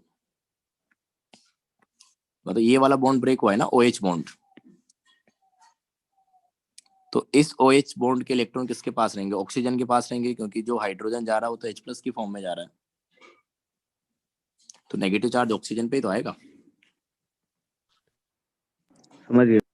हाँ, तो यही बोल रहा था मैं, ऑक्सी एनाइन जब होता है तो नेगेटिव चार्ज ऑक्सीजन पे रहता है, क्योंकि ऑक्सीजन से हाइड्रोजन रिमूव हुआ है तो उस पे अपने पास क्या जाएगा, नेगेटिव चार्ज रहेगा। तो चीजें ऐसा नहीं है कि तुमको सिर्फ स्ट्रक्चर बनाना आना चाहिए, तुमको पता भी होना चाहिए कि एक्चुअल में वहां पे हो क्या रहा है, क्योंकि कहीं कहीं पे क्वेश्चन तुमको डायरेक्ट भी पूछ लेगा वो कि माइनस चार्ज ऑक्सीजन के ऊपर है या सल्फर के ऊपर है, तो फिर उस टाइम तुमको आंसर करना आना चाहिए। तो अपने को हर तरीके से मतलब प्रिपेयर होना चाहिए, तो ये थोड़ा सा रिलेट करके स्ट्रक्चर्स वाइज अगर देखोगे तो ज्यादा इजीली क्लियर हो जाएगा। तो ऑक्सी एनाइन अगर ये ध्यान रख सकते हो ऐसे भी कि अगर ऑक्सी एसिड से अपन ऑक्सी एनाइन बनाते हैं तो ऑक्सी एसिड में अपने को पता है कि हाइड्रोजन जो है ऑक्सीजन के साथ कनेक्टेड था, तो जब हाइड्रोजन रिमूव होगा तो नेगेटिव चार्ज किस पे आएगा, ऑक्सीजन पे आएगा। और जितना नेगेटिव चार्ज है उतने ऑक्सीजन पे माइनस चार्ज रहेगा, -1 रहेगा। तो जैसे अपने पास यहाँ पे -2 था तो मतलब 2 ऑक्सीजन पे अपने पास क्या रहेगा, माइनस चार्ज रहेगा। और O- जो होता है अपने पास सिंगल बॉन्ड से कनेक्ट सिंगल होगा। Bond, 2 single bond. हाँ, तो 2 अपने पास आ जाएंगे सिंगल बॉन्ड। ठीक है, अब अपने पास 4 इलेक्ट्रॉन बचे और 2 ऑक्सीजन बचे, तो उनको अपन डबल बॉन्ड O इस तरीके से बना देते हैं।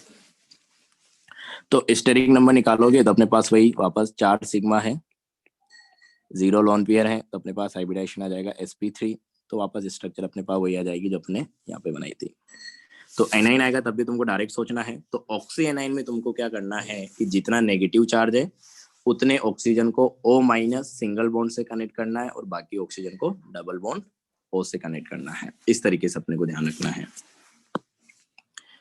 तो ऑक्सी एसिड में एक बार रिवाइज करा देता हूं मैं कि ऑक्सी एसिड में अपन ने क्या बोला कि जितने एसिडिक हाइड्रोजन है उतने हाइड्रोजन को OH की तरह कनेक्ट करना है, जो अपन ने यहाँ पे किया कि 2 हाइड्रोजन है तो 2 ऑक्सीजन को अपन ने OH सिंगल बॉन्ड से कनेक्ट किया, बाकी 2 ऑक्सीजन को डबल बॉन्ड O से कनेक्ट किया। तो इससे तुम्हारा एक तो फायदा ये हो रहा है कि कनेक्टिविटी कैसी है मॉलिक्यूल के अंदर अपने को ये समझ में आ रहा है कि ऑक्सीजन के साथ हाइड्रोजन ऑक्सीजन के साथ कनेक्ट हो रहा है और ऑक्सीजन सेंट्रल एटम के साथ सिंगल बॉन्ड से। और जब भी हाइड्रोजन निकलेगा तो वो ऑक्सीजन से ही निकलेगा, सेंट्रल एटम से नहीं जा रहा है। तो ये ऑक्सी एनाइन की बात होगी। तो ऑक्सी एनाइन में तुमको ऐसे ध्यान रखना है कि जो नेगेटिव चार्ज है वो अपने पास ऑक्सीजन पे होता है। तो अपन बात कर रहे थे किसकी, NO2 प्लस, इसका तो स्ट्रक्चर अपने बना ही लिया था। तो मैंने केटाइन के लिए बोला कि अपने पास क्या है कि जो पॉजिटिव चार्ज है वो कहाँ से निकला है, सेंट्रल एटम से निकला है। कोई भी केटाइन आएगा तो तुमको हमेशा ये मानना है कि पॉजिटिव चार्ज जो है वो सेंट्रल एटम से रिमूव हो रहा है। अब यहाँ पे एनाइन को अपन बेसिकली 2 तरीके से क्लासिफाई कर देते हैं स्ट्रक्चर बनाने के लिए कि एक तो अपने पास क्या है, ऑक्सी एनाइन है, मैं लास्ट में सारी चीज समरी करके लिखा दूंगा, और एक अपने पास नॉर्मल एनाइन है। तो ऑक्सी एनाइन में अपन ने अभी भी देखा कि जितना माइनस चार्ज रहेगा उतने ऑक्सीजन O- सिंगल बॉन्ड से कनेक्ट होंगे। और नॉर्मल एनाइन में अपन क्या बोलेंगे, जैसे अपने पास आ गया PCl6-, तो PCl6- में ऑक्सीजन तो है नहीं, तो ऑब्वियस सी बात है कि ऑक्सी एनाइन तो नहीं होगा, तो अपन बोल देंगे नॉर्मल एनाइन है। तो यहाँ पे जो नेगेटिव चार्ज है किस पे रहेगा, सेंट्रल एटम पे रहेगा। तो नॉर्मल एनाइन में ऐसा करना अपने को कि नॉर्मल एनाइन है मतलब अगर ऑक्सीजन नहीं है तो वहां पे जितना भी नेगेटिव चार्ज है उस सारे को अपने को सेंट्रल एटम के ऊपर लगा देना है। तो यहाँ पे अपने पास क्या NO2 है और माइनस चार्ज है, तो नाइट्रोजन हो गया अपने पास सेंट्रल एटम क्योंकि ये कम नंबर में है, और ऑक्सीजन अपने पास हो गया सराउंडिंग एटम। तो सराउंडिंग एटम अपने पास सिर्फ ऑक्सीजन है और नेगेटिव चार्ज भी है, तो मतलब नेगेटिव चार्ज जो है वो ऑक्सीजन पे रहेगा, तो अपने पास वही क्या हो गया, ऑक्सी एनाइन हो गया। तो नाइट्रोजन अपने पास सेंट्रल एटम है, ग्रुप 15 का एलिमेंट है, तो अपने पास आगे 5 वैलेंस इलेक्ट्रॉन, 15 - 10। ठीक है, अब ये तो हो गया अपने पास। ठीक, इतना समझ में आया। अब अगर अपन इसमें देखें कि जैसे अपन ने बोला कि ऑक्सीजन जो है नेगेटिव चार्ज रखेगा क्योंकि ऑक्सी एनाइन है, तो एक ऑक्सीजन अपने पास क्या होगा, O- की तरह कनेक्ट हो गया क्योंकि -1 चार्ज है, और बाकी एक और ऑक्सीजन बचा तो वो डबल बॉन्ड से कनेक्ट हो जाएगा। तो जितना माइनस चार्ज है उतने ऑक्सीजन को O- सिंगल बॉन्ड से कनेक्ट कर देना है। तो तुमको मुश्किल से 7-8 पॉइंट याद रखने होंगे, 7-8 भी ज्यादा बोल दिए मैंने, 5-6 पॉइंट, उसमें तुम्हारा पूरा स्ट्रक्चर बन जाएगा। तो उसको मैं लास्ट में समरी करके लिखा दूंगा कि अपन ने किया क्या क्या है स्ट्रक्चर से रिलेटेड। हाँ, तो और एक अपने पास बच जाएगा क्या, lone pair, 2 non bonding electrons मतलब लॉन पेयर। तो यहाँ पे अपन स्ट्रक्चर बनाएंगे तो पहले स्टेरिक नंबर निकालेंगे, तो 2 तो अपने पास सिग्मा आ गए, एक अपने पास लॉन पेयर आ गया, तो स्टेरिक नंबर हो गया 3। हाइब्रिडाइजेशन अपने पास हो जाएगा sp2। sp2 हाइब्रिडाइजेशन में 2 सिग्मा या 2 बॉन्ड पेयर और 1 लोन पेयर, इसके साथ क्या स्ट्रक्चर आती है, ये क्या शेप आता है मॉलिक्यूल का, बताओ। Bend shape. Bend shape bend shape, bend या वी शेप। V shape. तो यहाँ पे अपने पास क्या होगा कि नाइट्रोजन है, उसके साथ एक लोन पेयर आ गया और आके अपने पास double bond O, oxygen minus, तो ये अपने पास बन जाएगा बेंट शेप, वी शेप या एंगुलर। तो यहाँ पे हाइब्रिडाइजेशन अपने को चेक करना था मेनली, तो स्ट्रक्चर तो अपन ऐसे सीख रहे हैं कि ये sp हाइब्रिडाइजेशन है, ये sp2 हाइब्रिडाइजेशन है। तो एक में sp हाइब्रिडाइजेशन है, एक में sp2 हाइब्रिडाइजेशन है, तो परसेंट s करेक्टर कहाँ पे ज्यादा रहेगा, sp में ज्यादा रहेगा। तो बॉन्ड में ज्यादा हाँ, रहेगा। SP में। हाँ बहुत बढ़िया, बॉन्ड एंगल भी कहाँ पे ज्यादा आ जाएगा, sp में ही SP। ज्यादा आ जाएगा, क्योंकि जितना ज्यादा परसेंट एस करेक्टर है उतना ज्यादा अपने पास बॉन्ड एंगल है। तो यहाँ पे 50% एस रहेगा और 50% पी रहेगा। यहाँ पे 3 ऑर्बिटल है, एक एस और 2 पी, उसमें से एक एस है, तो यहाँ पे परसेंट आ जाएगा 33.33%। तो जितना ज्यादा एस करेक्टर रहेगा उतना ज्यादा अपने पास बॉन्ड एंगल रहेगा, मतलब NO2 प्लस में बॉन्ड एंगल ज्यादा रहेगा as compare to NO2 minus. तो ये था अपने पास। तो बॉन्ड एंगल तो अपन ने देख लिया, पहला पॉइंट कि अपने को क्या देखना है, एक तरीके से अपन 2 चीजें पैरेलल देख रहे हैं, एक स्ट्रक्चर और एक बॉन्ड एंगल, दोनों तुमने पढ़ी हुई है, तो एक तरीके से रिवीजन टाइप से हो जाएगा अपने पास, तो अपन फिर सारी चीजों को एक साथ करके रिलेट कर पाएंगे अच्छे से। हाँ तो अपन ने देखा पहला पॉइंट बॉन्ड एंगल कंपेयर करने के लिए कि अपने को सबसे पहले क्या देखना है, हाइब्रिडाइजेशन। तो परसेंट एस करेक्टर जितने ज्यादा रहेंगे हाइब्रिडाइजेशन में, बॉन्ड एंगल क्या रहेगा अपने पास उतना ही ज्यादा रहेगा। ठीक है, दूसरा पॉइंट अपन जो देखते हैं वो अपने पास आ जाएगा क्या, नंबर ऑफ लोन पेयर्स, कि इफ हाइब्रिडाइजेशन, इसमें अपने को ड्रेगो रूल पढ़ना है तो इसलिए मैं सारे पॉइंट कवर करा दे रहा हूँ। If hybridization of central atom is same, कि अगर सेंट्रल एटम का हाइब्रिडाइजेशन सेम हो जाए, कि जैसे 2 मॉलिक्यूल गिवन है, दोनों के लिए अपने पास क्या आ जाए, sp2 आ जाए या sp आ जाए या sp3 आ जाए, तो अपन क्या चेक करते हैं, number of lone pair, then check number of lone pairs, check number of lone pairs present on central atom, कि सेंट्रल एटम पे अपने को क्या देखना है, नंबर ऑफ लोन पेयर्स। ठीक है, तो लोन पेयर से क्या फर्क पड़ेगा उसकी भी अपन अभी बात करते हैं। देखो किस तरीके से, कि अगर एक एग्जांपल है, अपने पास क्या है, CH4 है, NH3 है और H2O है। तो स्ट्रक्चर बनाए पहले हाइब्रिडाइजेशन निकालने के लिए, तो CH4 में अपने पास कार्बन सेंट्रल एटम हो गया, यहाँ पे नाइट्रोजन हो गया और यहाँ पे ऑक्सीजन हो गया। तो कार्बन अपने पास 14 ग्रुप है, तो 14 माइनस 10, 4 अपने पास क्या आ जाएंगे, वैलेंस इलेक्ट्रॉन आ जाएंगे। और हाइड्रोजन अपने पास सराउंडिंग एटम है, तो हाइड्रोजन अपने पास सिंगल बॉन्ड से कनेक्ट हो जाएगा। तो ये हाइड्रोजन अपने पास सिंगल बॉन्ड से कनेक्ट हो गया। तो 4 सिग्मा है, 0 लोन पेयर है, तो मैं भी डायरेक्ट लिख दे रहा हूँ कि हाइब्रिडाइजेशन अपने पास क्या आ जाएगा, sp3। चलो, तो sp3 हाइब्रिडाइजेशन में 4 बॉन्ड पेयर और 0 लोन पेयर का केस हो गया। तो यहाँ पे अपने पास क्या बनेगा, टेट्राहेड्रल स्ट्रक्चर।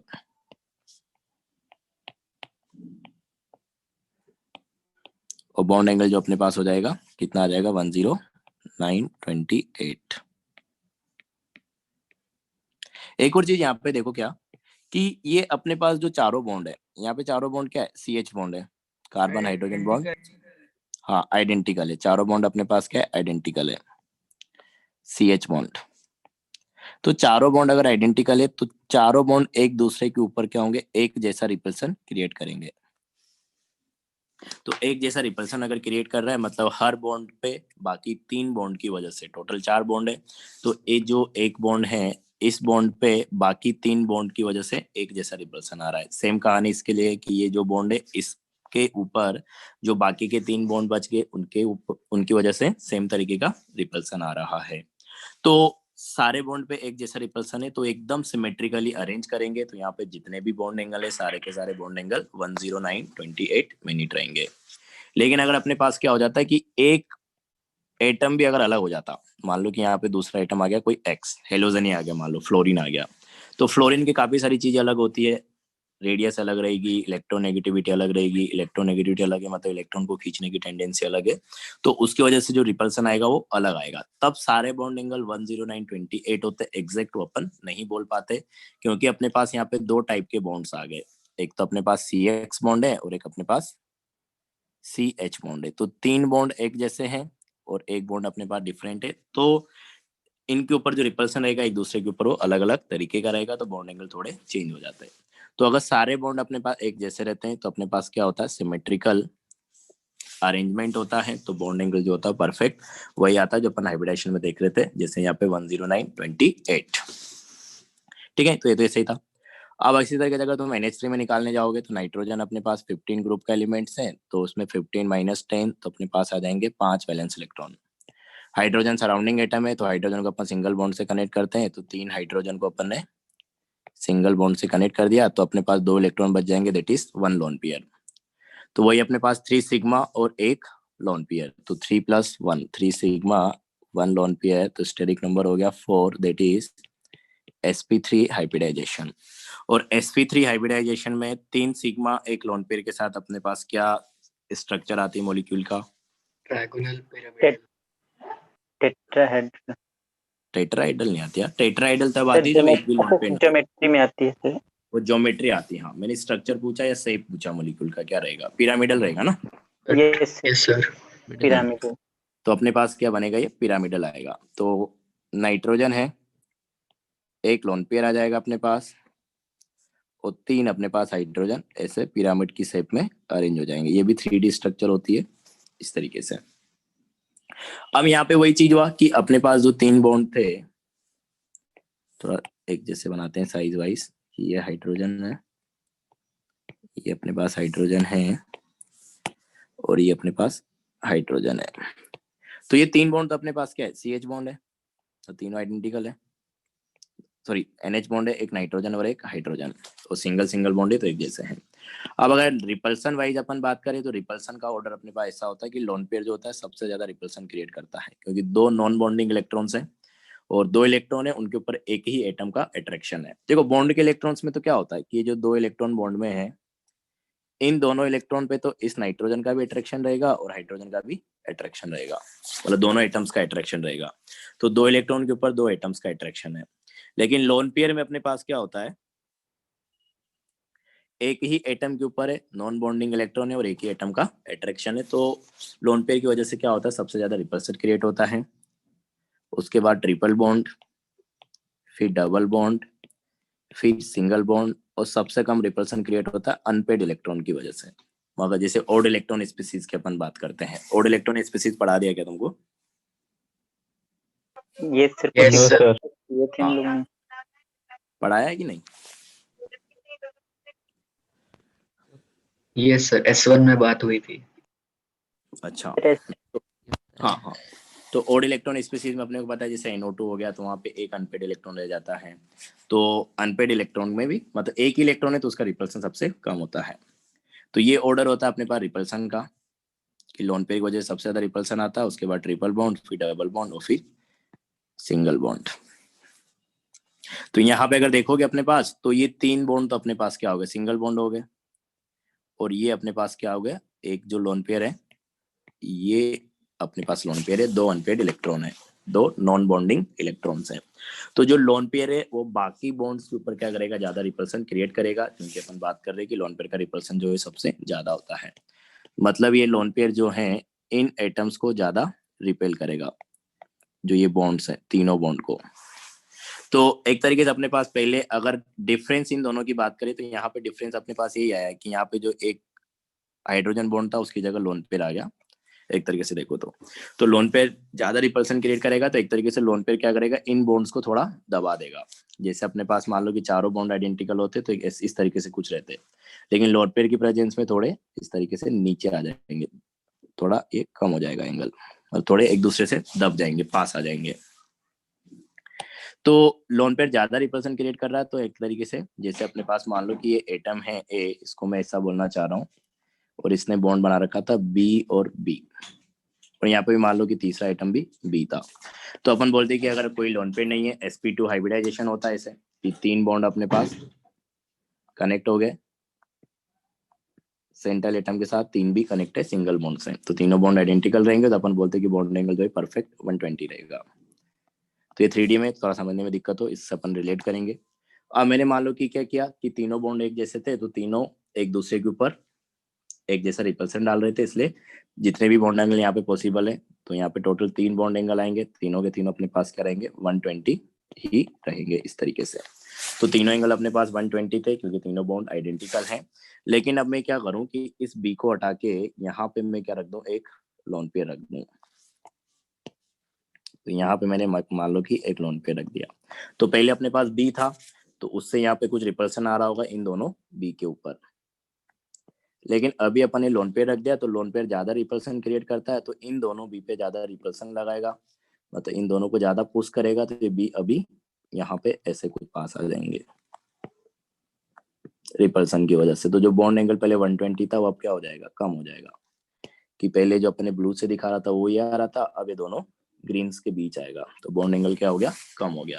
तो लोन पेयर की प्रेजेंस में अपने पास क्या होता है, बॉन्ड एंगल कम हो जाता है, क्योंकि जो लोन पेयर है वो बॉन्ड पेयर पे ज्यादा रिपल्सन क्रिएट करता है, उनको एक दूसरे के पास ले आता है, एक तरीके से दबा देता है, पिचका देता है, तो बॉन्ड एंगल अपने पास क्या हो जाएगा, कम हो जाएगा।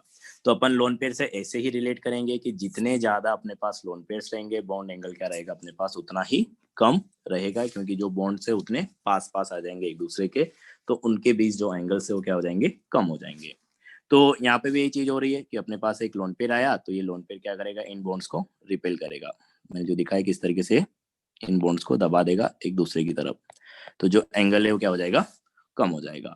तो यहाँ पे परफेक्ट 10928 आ रहा था, तो यहाँ पे 109 से कम रहेगा। और अगर अपन बात करें किसकी, NH3 की, तो ये ध्यान भी रख लेना, क्योंकि कॉमनली अपन यूज करते रहते हैं अमोनिया को, तो बॉन्ड एंगल यहाँ पे होता है 107। वैसे वैल्यूज पूछता नहीं है, लेकिन फिर भी याद रख लोगे तो कोई दिक्कत भी नहीं है। तो ये अपने पास अमोनिया की बात हो गई। ये क्लियर है क्या, लोन पेयर से कैसे बॉन्ड एंगल कम हुआ? Yes sir. Yes sir. चलो, तो ये हो गया अपने पास, क्योंकि लोन पेयर का रिपल्सन ज्यादा रहता है इस वजह से। इसी तरीके से अपने पास अगला मॉलिक्यूल क्या है, H2O। तो H2O में अगर देखें तो सेंट्रल एटम अपने पास क्या है, ऑक्सीजन है। ऑक्सीजन वही 16 ग्रुप है, तो 16 ग्रुप मतलब अपने पास 16 माइनस 10, 6 क्या आ जाएंगे वैलेंस इलेक्ट्रॉन। तो अपने पास हो गए क्या, 6 वैलेंस इलेक्ट्रॉन। ठीक है, तो 6 वैलेंस इलेक्ट्रॉन है। तो अब अपने पास क्या है, 2 हाइड्रोजन है, सराउंडिंग एटम हो गया हाइड्रोजन, तो हाइड्रोजन तो सिंगल बॉन्ड से ही कनेक्ट होता है, तो हाइड्रोजन को अपने कनेक्ट कर दिया सिंगल बॉन्ड से। अभी भी इसके पास 4 इलेक्ट्रॉन बचे जो बॉन्ड में नहीं जा रहे हैं बॉन्ड बनाने में, तो अपने पास मतलब 2 लोन पेयर हो गए, 4 इलेक्ट्रॉन मतलब, तो 2 लोन पेयर है, 2 हाँ, तो 2 सिग्मा बॉन्ड हो गए, 2 अपने पास लोन पेयर हो गए, तो स्टेरिक नंबर आएगा 4। हाइब्रिडाइजेशन अपने पास क्या हो गया, sp3। तो sp3 हाइब्रिडाइजेशन में 2 सिग्मा बॉन्ड 2 लोन पेयर, क्या आएगा अपने पास, एंगुलर बैंड। तो इसको तो अपन समझ ले, इसको हटा देता हूँ मैं यहाँ पे, यहीं पे स्ट्रक्चर बनाते हैं। तो ऑक्सीजन अपने पास सेंट्रल एटम हो गया, आपने बताया sp3 hybridisation 2 sigma 2 lone pair के साथ बेंट एंगुलर स्ट्रक्चर आती है इस तरीके से। तो 2 लोन पेयर हैं, 2 अपने पास क्या आ जाएंगे, बॉन्ड पेयर इस तरीके से। तो ये स्ट्रक्चर आएगी। तो अब 2 लोन पेयर का रिपल्सन है यहाँ पे, तो 2 लोन पेयर का रिपल्सन और ज्यादा रहेगा, तो बॉन्ड एंगल 107 से भी क्या हो जाएगा, कम हो जाएगा। तो यहाँ पे जो बॉन्ड एंगल आता है, फिर बोल रहा हूँ याद नहीं करना है, तो उतना कोई जरूरी नहीं है, लेकिन फिर भी ध्यान रख लोगे तो कोई गलत बात नहीं है उसमें। तो अपने पास जो बॉन्ड एंगल है कितना आ जाएगा, 104.5। तो देख सकते हो कि जैसे जैसे नंबर ऑफ लोन पेयर्स बढ़ता जा रहा है, क्योंकि सब में अगर देखोगे तो हाइब्रिडाइजेशन तो sp3 है, CH4 में भी sp3 है, NH3 में भी sp3 है, और H2O में भी sp3 है। डिफरेंस लोन पेयर का है कि यहाँ पे 0 लोन पेयर है, मैं पूरा लिख देता हूँ, sp3 with 0 lone pair, sp3 with 1 lone pair, sp3 with 2 lone pair. Sir तो अपने लोन पास पेयर आपस में रिपेल नहीं करते? लोन पेयर आपस में रिपेल करते हैं ना, तो लोन पेयर भी आपस में रिपेल करेंगे, तो एक तरीके से ये बॉन्ड पेयर के तो और पास आ रहे हैं ना, ये बॉन्ड के और पास आ जाएंगे, तो बॉन्ड को और ज्यादा रिपेल करेगा, तो और बॉन्ड एंगल कम होगा। तो वही तो रीजन है कि जैसे H2O में ही अपन बात करें, देखो कि ये लोन पेयर है, ये लोन पेयर है, और ये अपने पास बॉन्ड थे। तो एक फैक्टर तो ये भी है बॉन्ड एंगल को कम करने की, दोनों लोन पेयर में रिपल्सन ज्यादा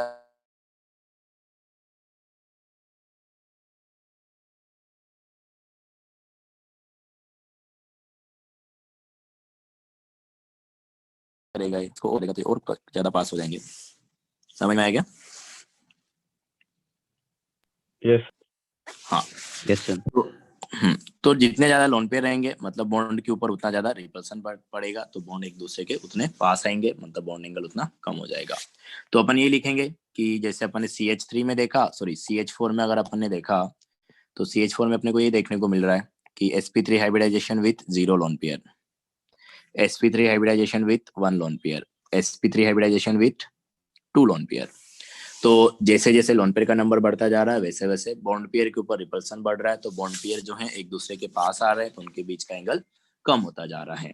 तो अपन रिलेशन ऐसे लिखेंगे कि अपने पास क्या है, number of lone pairs on central atom, कि सेंट्रल एटम के ऊपर लोन पेयर जितने ज्यादा रहेंगे बॉन्ड एंगल जो है अपने पास वो उतना ही कम रहेगा।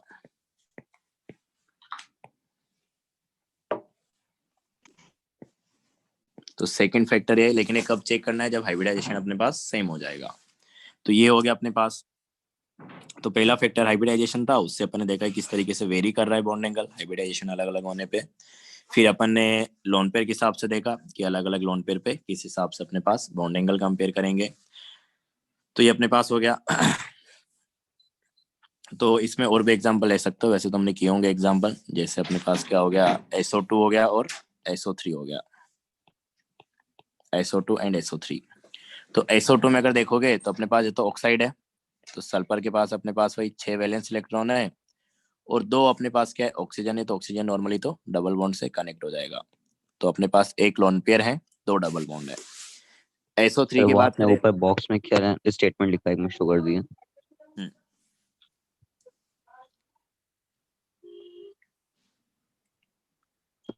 हो गया? Okay sir. Yes sir. हाँ, तो SO2 और SO3 की अपन बात कर रहे हैं। तो SO2 में अपने पास सल्फर सेंट्रल एटम हो गया, क्योंकि कम नंबर में वही है। अब ये तो बार बार बताने की जरूरत नहीं है, देखते पता चल जाएगा कि जो कम नंबर में वही सेंट्रल एटम है, तो तुम पहली बार पढ़ भी नहीं रहे हो।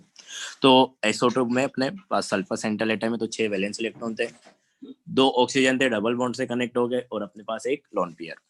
और SO3 में देखोगे तो सेम कहानी है यहाँ पे भी, कि सल्फर सेंट्रल एटम है, तो इसके पास अपने पास 6 वैलेंस इलेक्ट्रॉन रहेंगे,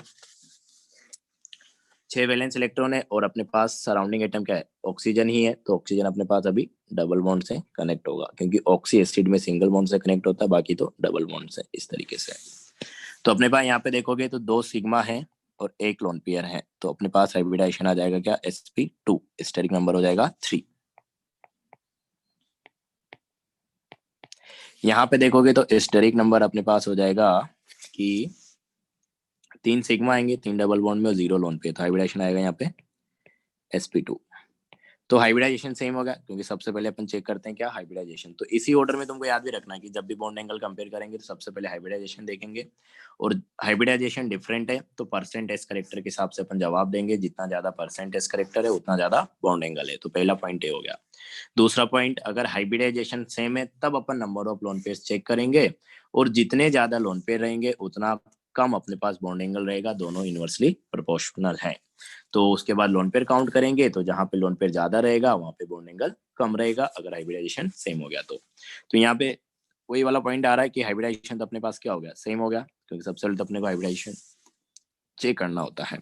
तो sp2 हाइब्रिडाइजेशन में 2 सिग्मा और 1 लोन पेयर, या 2 बॉन्ड पेयर 1 लोन पेयर, तो अपने पास आ जाता है V शेप इस तरीके से।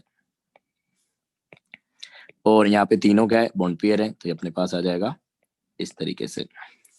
तो देख सकते हो हाइब्रिडाइजेशन यहाँ पे sp2 है, यहाँ पे भी sp2 है, तो पहला पॉइंट जो था हाइब्रिडाइजेशन हो तो सेम हो गया।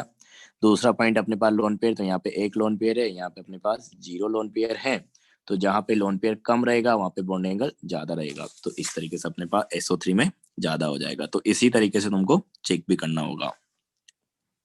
क्लियर है ये? Yes sir. Yes sir. ठीक है, और एग्जांपल अपन नहीं ले रहे, तीसरे फैक्टर पे आ जाते हैं डायरेक्ट। तो तीसरा फैक्टर जो है अपने पास अब तीसरा फैक्टर अपन तब लगाएंगे जब पहला factor that is hybridization same हो जाए, दूसरा factor that is number of lone pairs भी अपने पास क्या हो जाए, सेम हो जाए। तो जब अपने पास हाइब्रिडाइजेशन सेम आ जाए, number of lone pairs same आ जाए, तब अपन तीसरा फैक्टर चेक करेंगे जो कि अपने पास क्या है, इलेक्ट्रॉन नेगेटिविटी। तो तीसरा पॉइंट में अपन ऐसे ही लिखेंगे कि when hybridization of central atom hybridization of central atom and number of lone pairs are same, कि हाइब्रिडाइजेशन भी सेम आ जाए और नंबर ऑफ लोन पेयर्स भी सेम आ जाए, but nature of central atom and surrounding atom, या तो सेंट्रल एटम या फिर surrounding atom yes different. Nature मतलब वो इलेक्ट्रोनेगेटिविटी वाइज अपन चेक करेंगे कि सेंट्रल एटम अलग है या फिर सराउंडिंग एटम अलग है। दोनों अलग हो जाएगा तो फिर अपन कंपेयर नहीं कर पाते, क्योंकि रैंडमली अपन किसी भी चीज को कंपेयर नहीं कर सकते कि कोई भी मॉलिक्यूल तुमको उठा के दे दिया, कोई दूसरा मॉलिक्यूल उठा के दे दिया जिसमें सब कुछ ही अलग है, और फिर वहां पे कंपेयर करने को बोले तो थोड़ा मुश्किल हो जाता है। कंपेयर तो कर सकते हैं, क्यों नहीं कर सकते, लेकिन हर बार कंपेयर कर पाएंगे ऐसा कोई जरूरी नहीं है। तो अपने पास ये है कि हाइब्रिडाइजेशन भी सेम आ जाए, सेंट्रल एटम पे नंबर ऑफ लोन पेयर भी उसके ऊपर सेम हो जाए, मतलब दो फैक्टर जो है वो काम नहीं कर रहे पहले वाले, तो अपन तीसरे फैक्टर पाएंगे that is different nature of या तो सेंट्रल एटम या सराउंडिंग एटम। तो डिफरेंट नेचर से मतलब उसका इलेक्ट्रॉन नेगेटिविटी है। तो यहाँ पे भी अपन दो केस बनाएंगे। केस वन में क्या है कि सराउंडिंग एटम तो अपने पास सेम है, मतलब दोनों मॉलिक्यूल में सराउंडिंग एटम तो सेम है, लेकिन सेंट्रल एटम जो है वो डिफरेंट है। सेंट्रल एटम जो है वो अपने पास डिफरेंट है। जैसे एग्जांपल लेते हैं कि अपन ने बोला सेंट्रल एटम डिफरेंट रहेगा, तो मैं बोल देता हूँ कि एक मॉलिक्यूल में ए है, दूसरे में बी है। मतलब जनरल वे में बात कर लेते हैं पहले, फिर रिलेट करेंगे आगे। अब अपन बोल रहे हैं कि सराउंडिंग एटम जो है वो सेम रहेगा, सेंट्रल एटम ही डिफरेंट है। तो सराउंडिंग एटम में दोनों जगह एक ही लगा रहे थे, मान लो कि अपन ने एक्स लगा दिया और यहाँ पे भी एक्स लगा दिया, बी से भी एक्स लगा दिया और इससे भी एक्स लगा दिया। तो सराउंडिंग एटम अपने पास सेम हो गया और सेंट्रल एटम जो है अपने पास अलग अलग हो गया। यहाँ पे ए ले लिया और यहाँ पे अपन ने बी ले लिया। अब अपन बात करें कि इलेक्ट्रॉन नेगेटिविटी के बेसिस पे अपन कंपेयर करेंगे। तो अपन मान लेते हैं कि अपने पास जो इलेक्ट्रॉन नेगेटिविटी है वो ए का ज्यादा है, कि electronegativity of A is greater than electronegativity of B. अब देखो क्या फर्क पड़ेगा अपने पास, कि दोनों मॉलिक्यूल में अगर देखोगे तो अपने पास सेंट्रल एटम का डिफरेंस है। हाँ, तो यहाँ पे ए का इलेक्ट्रॉन नेगेटिविटी ज्यादा है और बी का इलेक्ट्रॉन नेगेटिविटी ए के कंपैरिजन में कम है। तो अगर मैं ए और बी को देखूं तो मेरे को पता है कि अगर ए का इलेक्ट्रोनेगेटिविटी ज्यादा है तो इलेक्ट्रोनेगेटिविटी क्या होता है कि बॉन्ड के इलेक्ट्रॉन्स को अपनी तरफ खींचने की tendency, it is a tendency to attract electron towards itself, खुद की तरफ इलेक्ट्रॉन को खींचने की टेंडेंसी। तो अपन बोल रहे हैं कि ए की इलेक्ट्रोनेगेटिविटी ज्यादा है, तो अगर ए का इलेक्ट्रोनेगेटिविटी ज्यादा है तो ए है जो है ये बॉन्ड के इलेक्ट्रॉन को अपनी तरफ ज्यादा खींचेगा।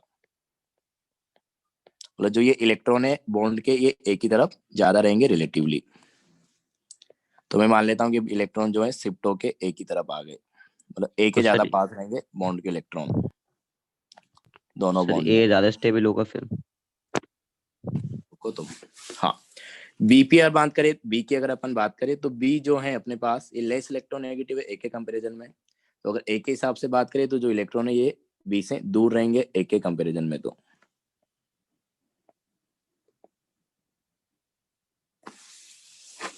ये समझ में आएगा चार्ज सेपरेशन अपन ने कैसे कराया, कि ए का इलेक्ट्रॉन नेगेटिविटी ज्यादा है तो ए ज्यादा इलेक्ट्रॉन को अपनी तरफ खींचेंगे, तो बॉन्ड के इलेक्ट्रॉन जो है ए के पास ज्यादा रहेंगे।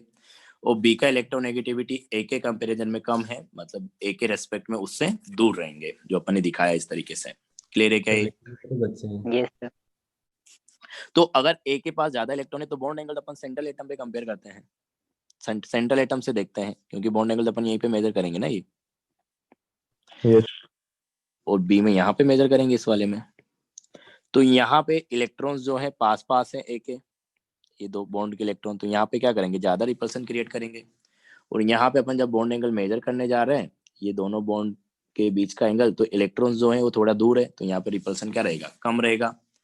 कि ए का इलेक्ट्रोनेगेटिविटी ज्यादा था तो ए ने खींच के इलेक्ट्रॉन अपने पास ले आया, तो बॉन्ड एंगल जो है यहाँ पे कम डिस्टेंस हो जाएगी उनके बीच, तो ये क्या करेंगे, एक दूसरे को ज्यादा रिपेल करेंगे, तो जो एंगल यहाँ पे मान लो कि θ1 है और यहाँ पे एंगल जो है θ2 है, तो ए के पास ज्यादा है इसलिए वहां पे रिपल्सन ज्यादा रहेगा, तो बॉन्ड एंगल जो है वो ज्यादा रहेगा। और बी से थोड़ा दूर है, तो यहाँ पे जब बॉन्ड एंगल मेजर करोगे तो उनके बीच डिस्टेंस थोड़ी रिलेटिवली ज्यादा रहेगी, तो रिपल्सन थोड़ा कम रहेगा, तो डिस्टेंस जो है थोड़ी कम रहेगी, मतलब जो एंगल है वो कम रहेगा। तो मैं यहाँ पे बोल सकता हूँ कि θ1 इज ग्रेटर देन θ2। तो जहां पे सेंट्रल एटम का इलेक्ट्रोनेगेटिविटी ज्यादा रहेगा, इलेक्ट्रॉन वहां पे पास पास रहेंगे, क्योंकि सेंट्रल एटम उन इलेक्ट्रॉन्स को अपनी तरफ खींच के रखेगा, तो रिपल्सन ज्यादा क्रिएट होगा दोनों बॉन्ड के इलेक्ट्रॉन के बीच, तो इलेक्ट्रॉन जो है या बॉन्ड जो है वो दूर दूर रहेंगे, मतलब वहां पे एंगल ज्यादा रहेगा।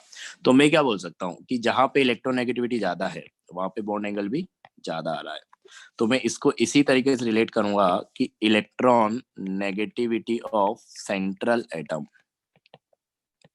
Electronegativity of central atom is directly proportional to bond angle. कि हाइब्रिडाइजेशन सेम हो जाए, number of lone pair same हो जाए, तो इलेक्ट्रॉन नेगेटिविटी अगर सेंट्रल एटम अलग अलग है, तो जिस सेंट्रल एटम की इलेक्ट्रॉन नेगेटिविटी ज्यादा रहेगी वहां पे बॉन्ड एंगल भी क्या आएगा, ज्यादा आएगा। ये पॉइंट क्लियर है क्या? नहीं सर। Yes sir. यस। चलो जिसको नहीं है उसको बता देते हैं। देखो क्या बोलना चाह रहा हूं मैं, एक बार फिर रिपीट कर देते हैं कि ए था, यस ए के साथ अपने पास एक्स कनेक्ट हुआ, बी के साथ भी अपने पास एक्स कनेक्ट हुआ, तो अपन बोल रहे कि सेंट्रल एटम डिफरेंट है, तो अपन ने बोल दिया कि यहाँ पे ए है और यहाँ पे बी है, ये तो अपन ने बोला कि सेंट्रल एटम डिफरेंट रहेगा। सराउंडिंग एटम सेम रहेगा, तो दोनों जगह अपन ने सराउंडिंग एटम ले लिया क्या, एक्स। अब अपन इलेक्ट्रोनेगेटिविटी के हिसाब से कंपेयर करना चाह रहे हैं, तो अपन ने बोल दिया कि इलेक्ट्रोनेगेटिविटी जो है ए का ज्यादा है और इलेक्ट्रोनेगेटिविटी जो है बी का कम है, ऐसा अपन ने मान लिया। तो अगर ए का इलेक्ट्रोनेगेटिविटी ज्यादा है तो ए जो है बॉन्ड के इलेक्ट्रॉन को अपनी तरफ ज्यादा खींच के रखेगा, तो ये मान लो कि इलेक्ट्रॉन इस तरीके से ए के पास है। बी का इलेक्ट्रोनेगेटिविटी कम है, मतलब ए के कंपेरिजन में कम खींचेगा, तो मैं बोल सकता हूँ कि यहाँ पे जो है बी के इस बॉन्ड में जो बी से इलेक्ट्रॉन है ये दूर रहेंगे बॉन्ड के इलेक्ट्रॉन, क्योंकि बी में उतनी कैपेसिटी नहीं है इलेक्ट्रॉन को खींचने की जितनी ए में है, क्योंकि ए का इलेक्ट्रोनेगेटिविटी ज्यादा है। ये समझ में आया क्या, बॉन्ड जो इलेक्ट्रॉन को अपन शिफ्ट करा रहे हैं तो? Yes sir. हाँ। अब अपने को बॉन्ड एंगल मेजर करना है, तो बॉन्ड एंगल तो अपन यहीं पे मेजर करेंगे ना यार, ए के पास सेंट्रल एटम से ही तो मेजर करते हैं, यहाँ पे ए से मेजर करेंगे, यहाँ पे बी से मेजर करेंगे। हाँ बोलो। सर बट अगर जैसे हमें जो मैथ ने बताया था कि आउटर एटम्स अगर सेम है और सेंट्रल एटम डिफरेंट है, तो इस केस में हम लोग साइज से पता लगाते हैं कि यस एटॉमिक साइज वाला। सर एस कैरेक्टर बढ़ जाएगा क्योंकि उसकी तरफ आएगा, और साइज छोटा होगा तो एस कैरेक्टर बढ़ेगा, ऑर्बिटल का बल्कि होगा, और तो फिर रिपेल करेंगे आपस में, बॉन्ड एंगल बढ़ जाएगा। यस ऐसे सर ने हमें ऐसे बताया था। नहीं वो सही है, मैं साइज वाला फैक्टर बाद में इंट्रोड्यूस करने वाला हूँ, तुम पहले वो सोच ले रहे हो। दोनों फैक्टर आते हैं, इलेक्ट्रोनेगेटिविटी भी और साइज भी। Down the group upon size देखते हैं और along the period upon electronegativity देखते हैं। तो पहले मैं इलेक्ट्रोनेगेटिविटी बता रहा हूँ। देखो जब भी अपन दो फैक्टर को कंपेयर करते हैं ना, जैसे अपन क्या कर रहे हैं कि बॉन्ड एंगल और इलेक्ट्रोनेगेटिविटी को कंपेयर कर रहे हैं, तो अपन बाकी फैक्टर्स को ये एज्यूम कर लेते हैं कि वो कांस्टेंट है, मतलब इसका इसके साथ क्या वेरिएशन होगा सिर्फ ये देखना चाह रहे हैं अपन। साइज को भी इंट्रोड्यूस करेंगे अपन, वो तुम सही आ रहे हो, साइज भी का भी होता है, तो वो भी मैं बताऊंगा कि कहाँ पे तुमको इलेक्ट्रोनेगेटिविटी के हिसाब से देखना है। जैसे मैंने अभी बोला कि अलोंग द पीरियड अगर अपन जब बात करें कि जो दोनों सराउंडिंग एटम अगर सेम पीरियड से हैं या अलग अलग ग्रुप पे, उसकी अपन बात करेंगे। मतलब साइज के हिसाब से मत जाओ, अभी तुम ये देखो कि इलेक्ट्रोनेगेटिविटी सिर्फ अलग है और कुछ भी अलग नहीं है, उस केस की मैं बात कर रहा हूँ। तो मैंने स्टार्टिंग बोला थोड़ा सा मतलब तरीका अलग हो सकता है, सर ने एक साथ लिखा दिया होगा, मैं अलग अलग लिखाता हूँ। पहले मैं इलेक्ट्रोनेगेटिविटी डिस्कस करूंगा, उसके बाद मैं साइज डिस्कस करूंगा। अभी क्लियर है क्या? सिर्फ तुमको ये देखना है कि मैं इलेक्ट्रोनेगेटिविटी को वेरी कर रहा हूँ और उसके साथ बॉन्ड एंगल कैसे वेरी करेगा। यस साइज पे भी अपन आएंगे। तो ये था अपने पास। तो इसमें वही देखो कि ए की इलेक्ट्रोनेगेटिविटी ज्यादा है तो ए इलेक्ट्रॉन्स को अपनी तरफ ज्यादा खींच रहा है। तो यहाँ पे जब बॉन्ड एंगल मेजर करने जाएंगे तो यहाँ पे मान लो कि θ1 है, यहाँ पे अपने पास क्या है, θ2 है। तो इस वाले केस में इलेक्ट्रॉन पास पास है, तो रिपल्सन ज्यादा रहेगा, रिपल्सन ज्यादा रहेगा तो बॉन्ड एंगल ज्यादा आएगा। यहाँ पे सर दूर जो दूर है। हाँ सर अगर जो एक्स एटम लिया है हमने, अगर उसकी इलेक्ट्रोनेगेटिविटी ज्यादा हुई ए से, तब नहीं तो तब भी अपने पास देखो क्या है, एक्स तो दोनों जगह सेम है ना यार। हाँ तो चार्ज सेपरेशन तो अपन इलेक्ट्रॉन नेगेटिविटी डिफरेंस के हिसाब से देखते हैं ना।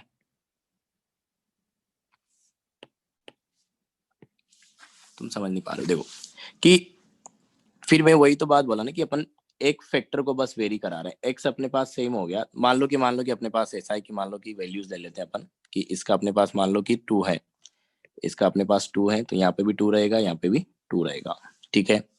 अब तुम जो भी बोल लो कि तुमको अगर सेंट्रल एटम का ज्यादा लेना है तो ज्यादा ले लो, कि इसका 2.5 है और इसका अपने पास 2.2 है। तो 2.5 है तो एक तरीके से ए के रिलेटिवली ज्यादा पास रहेगा ना as compare to. Yes sir. A और बी के लिए अपन कंपेयर कर रहे हैं, एक्स को तो अपन इंक्लूड ही नहीं कर रहे हैं। और यहाँ पे 2.2 है तो रहेगा बी की तरफ, लेकिन क्या रहेगा, बी ए के ज्यादा पास रहेगा, बी से थोड़ा दूर रहेगा।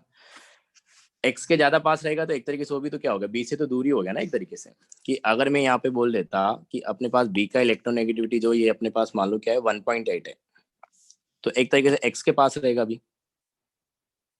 यस तो एक्स के पास रहेगा तो बी से तो दूर ही हो गया ना अपने पास।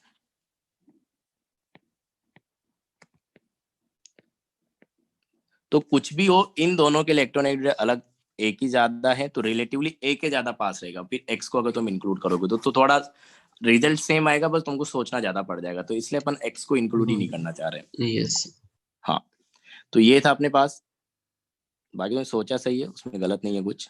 हाँ तो ये है अपने पास।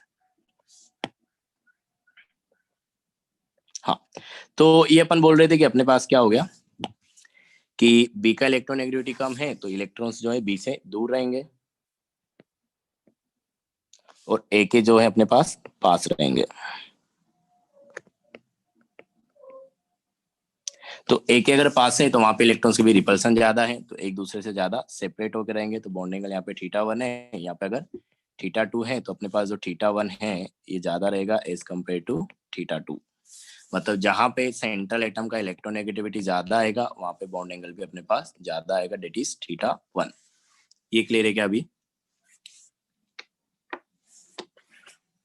अरे क्लियर हुआ? Yes sir. क्लियर। तो ये तुमको ध्यान रखना है कि इलेक्ट्रोनेगेटिविटी ऑफ सेंट्रल एटम जितनी ज्यादा रहेगी बॉन्ड एंगल उतना ज्यादा रहेगा। साइज पे अपन आएंगे, वो बाद में आएंगे, पहले इलेक्ट्रोनेगेटिविटी वाला फैक्टर अपन देख रहे हैं। इससे अपन एक रूल पढ़ेंगे, उसके लिए अपन अलग अलग पढ़ाते हूँ मैं, मतलब मेरा तरीका अलग है पढ़ाने का, सर ने एक साथ बता दिया होगा। तो अभी मैं जो बता रहा हूँ उसी तरीके से चलो, क्योंकि अपन क्वेश्चन डिस्कशन करेंगे तो उसी हिसाब से करेंगे तो हो जाएगा अपने पास, ठीक है। तो ये पहला था अपने पास कि अगर अपने पास क्या हो जाए, पहला केस अपन ने क्या देखा कि सराउंडिंग एटम जो ये तो सेम है और सेंट्रल एटम जो है अपने पास डिफरेंट हो जाए, तब अपन सेंट्रल एटम का इलेक्ट्रोनेगेटिविटी देखेंगे। तो सेंट्रल एटम की इलेक्ट्रोनेगेटिविटी जितना ज्यादा रहेगा बॉन्ड एंगल अपने पास क्या रहेगा उतना ज्यादा रहेगा, क्योंकि वो इलेक्ट्रॉन को अपने पास ज्यादा रखेगा और इस सेंट्रल एटम से ही अपने को बॉन्ड एंगल कंपेयर करना है। तो सेंट्रल एटम के पास इलेक्ट्रॉन्स ज्यादा शिफ्ट होकर रखे हैं तो वहां पे रिपल्सन ज्यादा होगा, तो एंगल भी ज्यादा रहेगा। तो ये था कहने तो का मतलब। देवांश पिन कर लीजिए, क्या चीज? देवांश पिन कर लीजिए। हाँ सर एक बार पीछे वाला पेज दिखा दीजिए।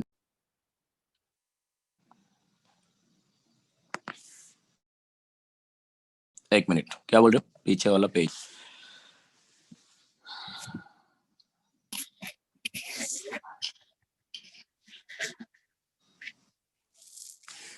हो गया? Yes sir. अरे कुछ एग्जांपल्स लेते हैं।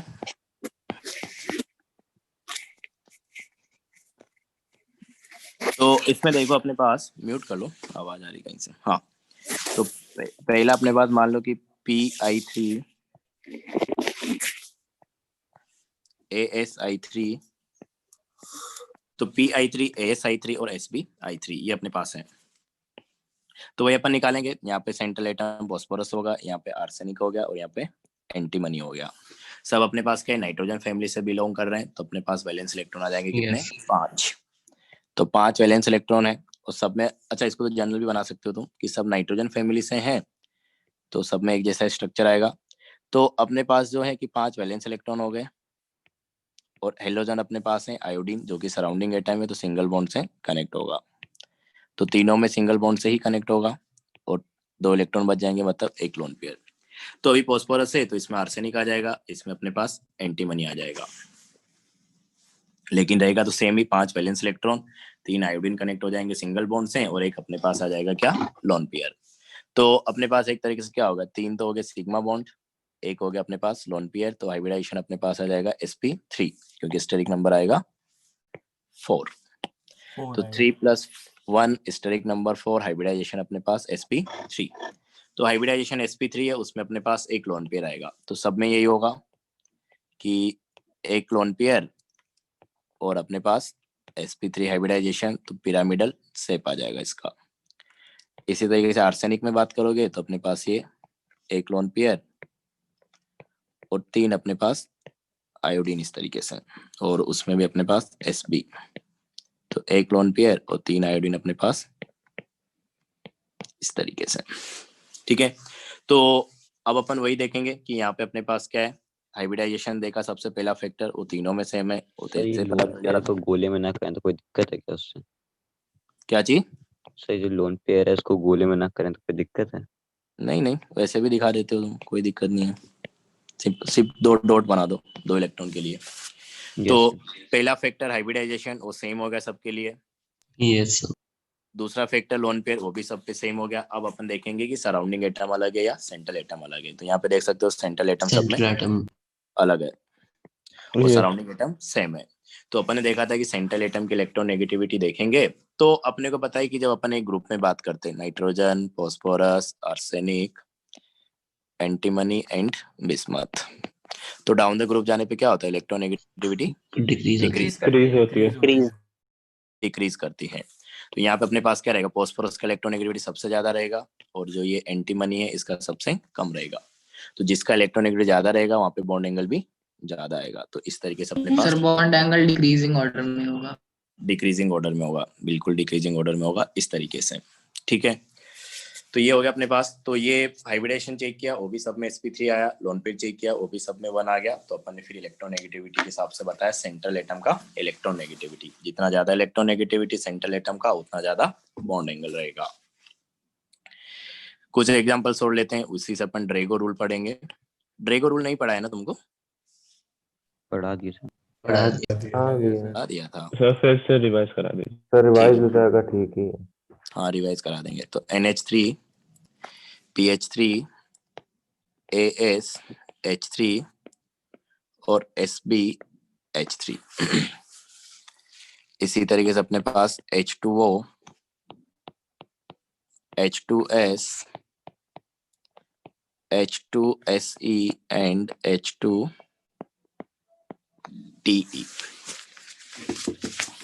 हाँ, तो ये है अपने पास NH3 PH3 AsH3 और SbH3। इधर नीचे H2O H2S H2Te। तो यहाँ पे भी अपने पास देखोगे तो स्ट्रक्चर अगर बनाओगे तो सेंट्रल एटम यहाँ पे नाइट्रोजन है, यहाँ पे फॉस्फोरस है, यहाँ पे आर्सेनिक है, यहाँ पे एंटीमनी है। तो वही सेम चीज होगी यहाँ पे भी कि अपने पास क्या है, डिक्रीजिंग। हाँ डिक्रीजिंग है। सेंट्रल एटम अपने पास क्या एक ही ग्रुप का है, तो 5 वैलेंस इलेक्ट्रॉन रहेंगे, नाइट्रोजन फैमिली है। तो सराउंडिंग एटम अपने पास तीनों में हाइड्रोजन है, तो एक तरीके से सिंगल बॉन्ड से कनेक्ट हो जाएगा।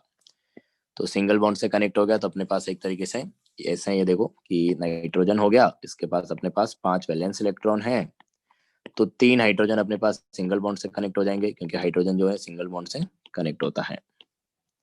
तो 3 हाइड्रोजन कनेक्ट हो गए सिंगल बॉन्ड से और एक अपने पास बच जाएगा क्या, लोन पेयर। तो 3 sigma plus 1 lone pair, steric number आएगा 4, तो हाइब्रिडाइजेशन sp3 आ सकता है और एक अपने पास क्या है, लोन पेयर है। तो हाइब्रिडाइजेशन सब में sp3 की पॉसिबिलिटी है, लोन पेयर सब में क्या है 1 है। तो एक तरीके से 2 फैक्टर सेम हो गए। तो अपन देखेंगे सराउंड सेंट्रल एटम की इलेक्ट्रॉन नेगेटिविटी। तो नाइट्रोजन से फॉस्फोरस जाओगे, फॉस्फोरस से आर्सेनिक, आर्सेनिक से एंटीमनी, तो सब एक ग्रुप के हैं, तो डाउन द ग्रुप जाने पे इलेक्ट्रोनेगेटिविटी कम होता है और सेंट्रल एटम का इलेक्ट्रोनेगेटिविटी जो है जितना कम रहेगा बॉन्ड एंगल उतना ही कम रहेगा, तो इस तरीके से अपने पास डिक्रीज करेगा। यहाँ पे भी देखोगे तो यहाँ पे ऑक्सीजन है, तो सारे ऑक्सीजन फैमिली के हैं, तो सेंट्रल एटम के पास सब में 6 वैलेंस इलेक्ट्रॉन रहेगा, चाहे ऑक्सीजन हो, चाहे सल्फर हो, चाहे सेलेनियम हो, चाहे टेलुरियम हो। और अपने पास कनेक्ट करना है कौन, हाइड्रोजन, तो हाइड्रोजन जो है सिंगल बॉन्ड से कनेक्ट होता है और अपने पास 2 बच जाएंगे लोन पेयर, तो सब में वही 2 लोन पेयर और 2 sigma bond, that is steric number 4 की पॉसिबिलिटी है, मतलब hybridization sp3, number of lone pair सब में 2 आएंगे, तो हाइब्रिडाइजेशन की पॉसिबिलिटी सेम होगी sp3, number of lone pairs अपने पास सेम हो गए 2, तो अपने पास अगला फैक्टर है इलेक्ट्रोनेगेटिविटी ऑफ सेंट्रल एटम, क्योंकि सराउंडिंग एटम दोनों में हाइड्रोजन है। तो ऑक्सीजन का इलेक्ट्रोनेगेटिविटी ज्यादा रहेगा तो बॉन्ड एंगल सबसे ज्यादा इसका रहेगा, इधर जाने पे इलेक्ट्रोनेगेटिविटी कम हो रहा है तो बॉन्ड एंगल भी कम हो जाएगा, ऐसे।